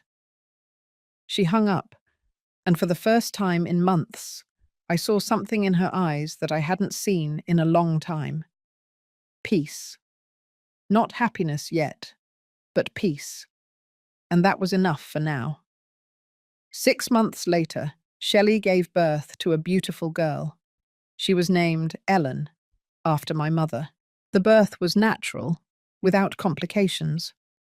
I was there, holding her hand, wiping her forehead with a damp cloth.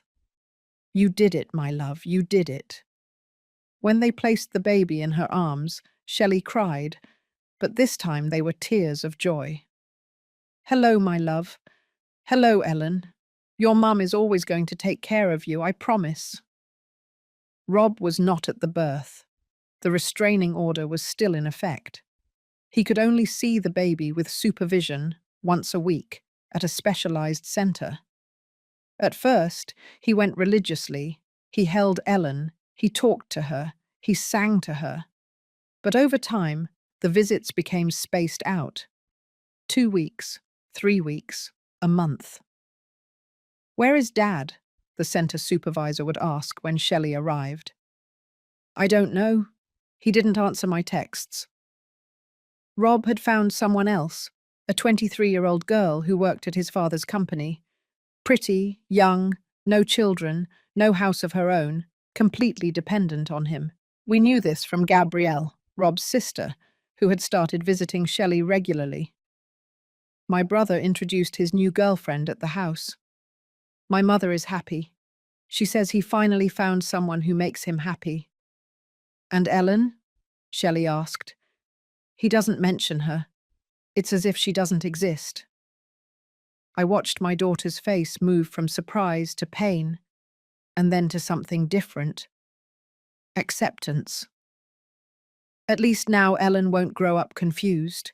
She'll grow up knowing that her mum loves her, and that is enough. The divorce was finalized 8 months after Ellen's birth. Rob signed everything without a fight. He was too busy with his new life. He gave up shared custody. He only asked for sporadic visits. "I can't be a father right now," he told his lawyer. "I have other priorities." The alimony the judge ordered him to pay was generous, but Rob almost never paid it on time. There was always an excuse: a problem with the bank, a business trip, a forgotten payment. Shelley had to sue him 3 times for non-payment. "It's exhausting, Mum. Every month is a struggle." "I know, my dear, but don't give up. That alimony is Ellen's right." Meanwhile, Shelley's life began to flourish in unexpected ways. She had returned to work when Ellen was 6 months old. Her boss, impressed by her dedication, offered her a promotion. "I want you to be the creative director. You have talent and vision."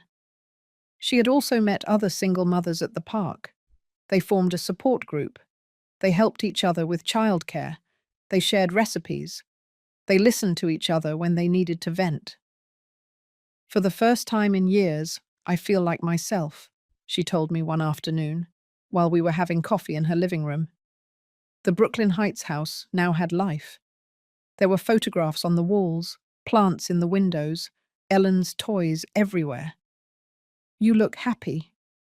"I am. Sometimes it's hard. Sometimes I'm exhausted.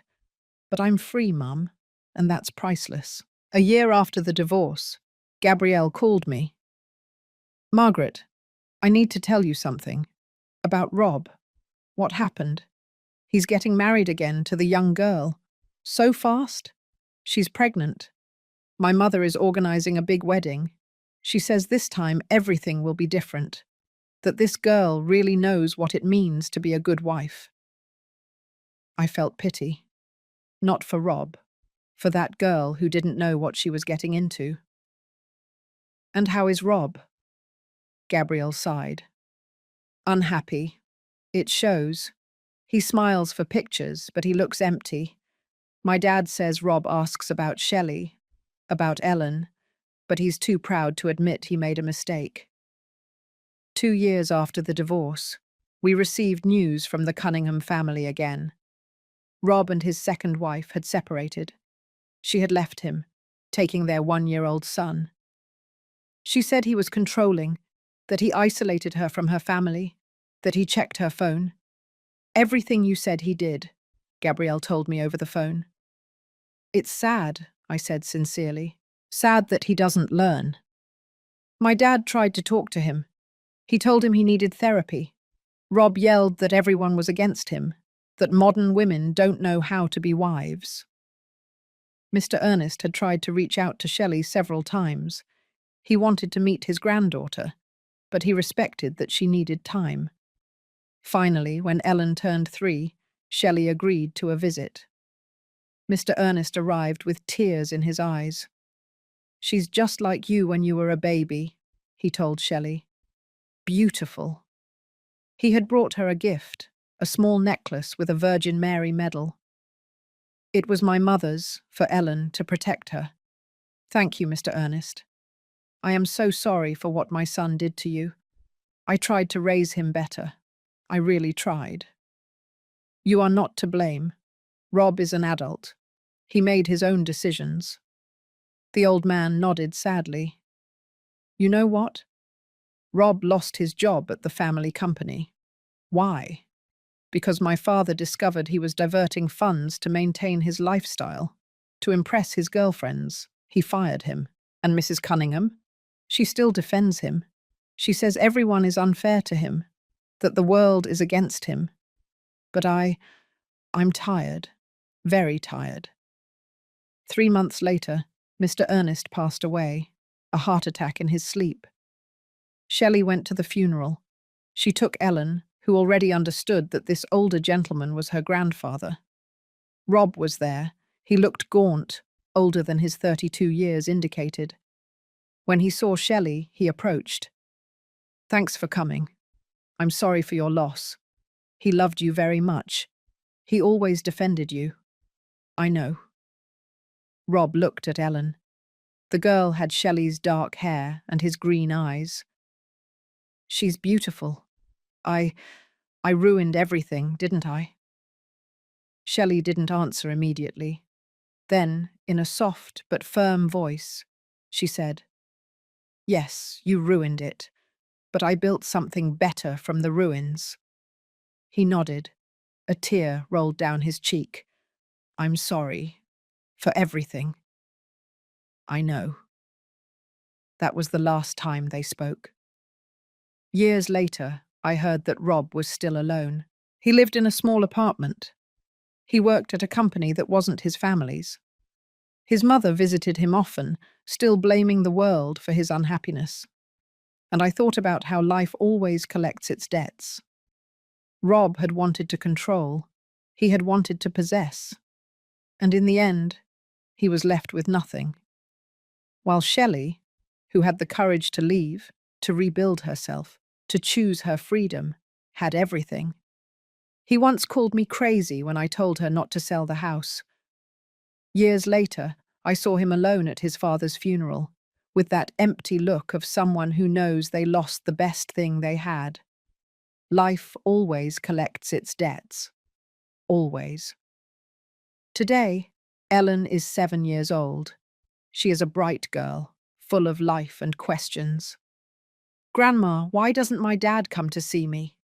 is the question that hurts me the most to hear. But Shelley has learned to answer it honestly. "Because your dad is lost, my love. Sometimes grown-ups get lost and don't know how to find their way back. And will he find it someday?" "I don't know, my darling. But what I do know is that you have a lot of love. From your mum, from your grandma, from all the people who love you." And it's true. Ellen is surrounded by love. The Brooklyn Heights house continues to be their refuge. Shelley never sold it. She never considered it after that night. The bougainvillea has grown so much that it covers almost the entire back wall. The fountain continues to sing with the water falling over the tiles. And in the evenings, Shelley and Ellen sit on the main bedroom balcony to watch the sunset. "This place saved us," Shelley told me a few months ago. "Not just physically, but emotionally.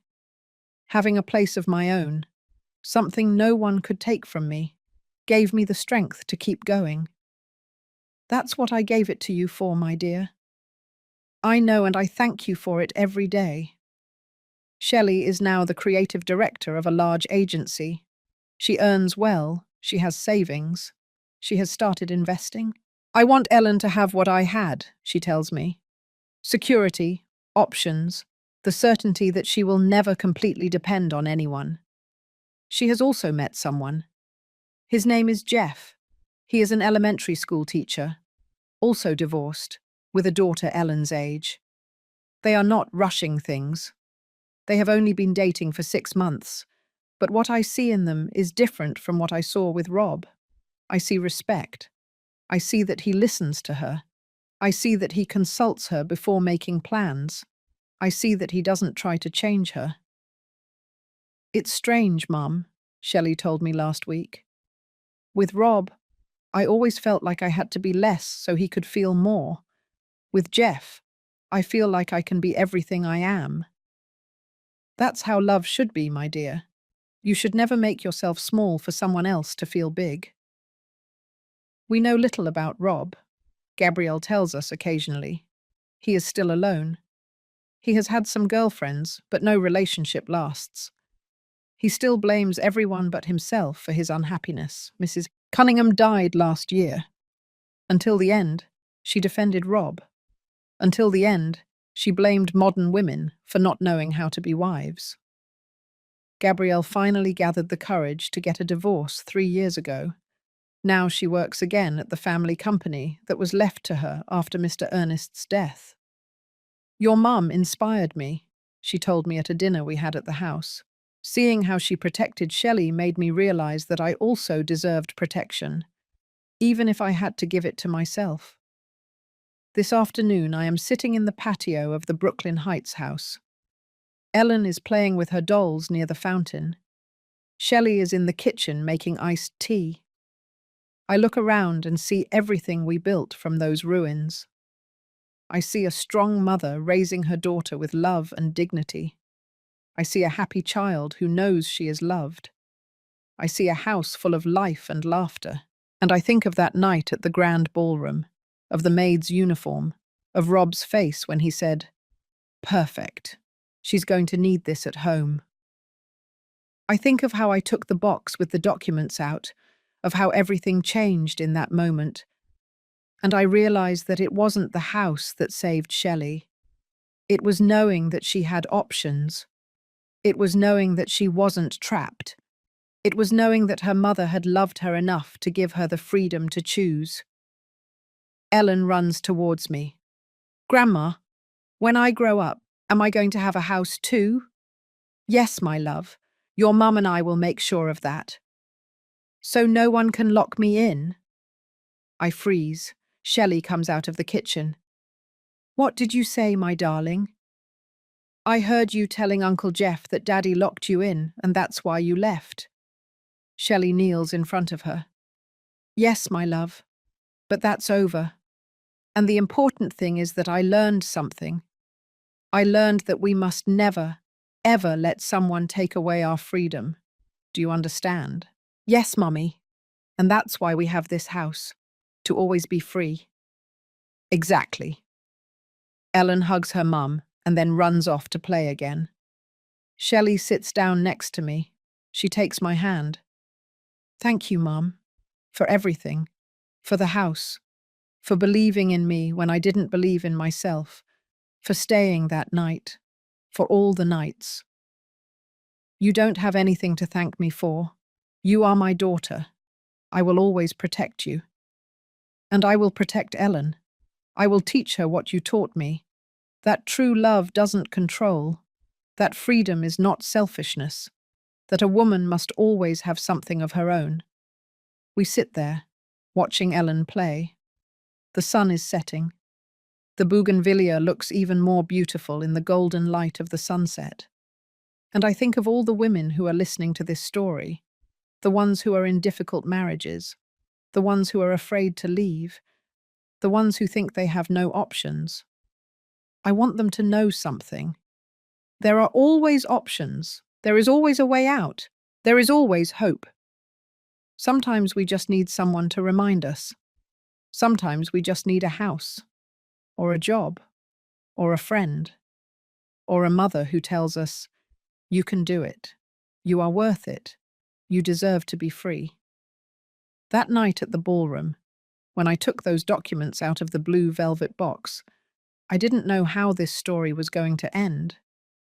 But now I know. It ended with freedom, with dignity, with love. And that is all a mother can wish for her daughter. If my story helps a single woman open her eyes, it will have been worth it. If my decision inspires a single mother to protect her daughter, I will have fulfilled my purpose. Because in the end, true love is not about controlling. True love is about giving wings. And sometimes those wings come in the form of a deed, of a house, of a way out. Thank you for listening until the end. If this story touched your heart, subscribe and hit the bell to hear more stories of women who turned their pain into wisdom. Every day, one woman, one life lesson. Share this story with someone you love. Sometimes a story like this can change an entire day. God bless you, and until next time.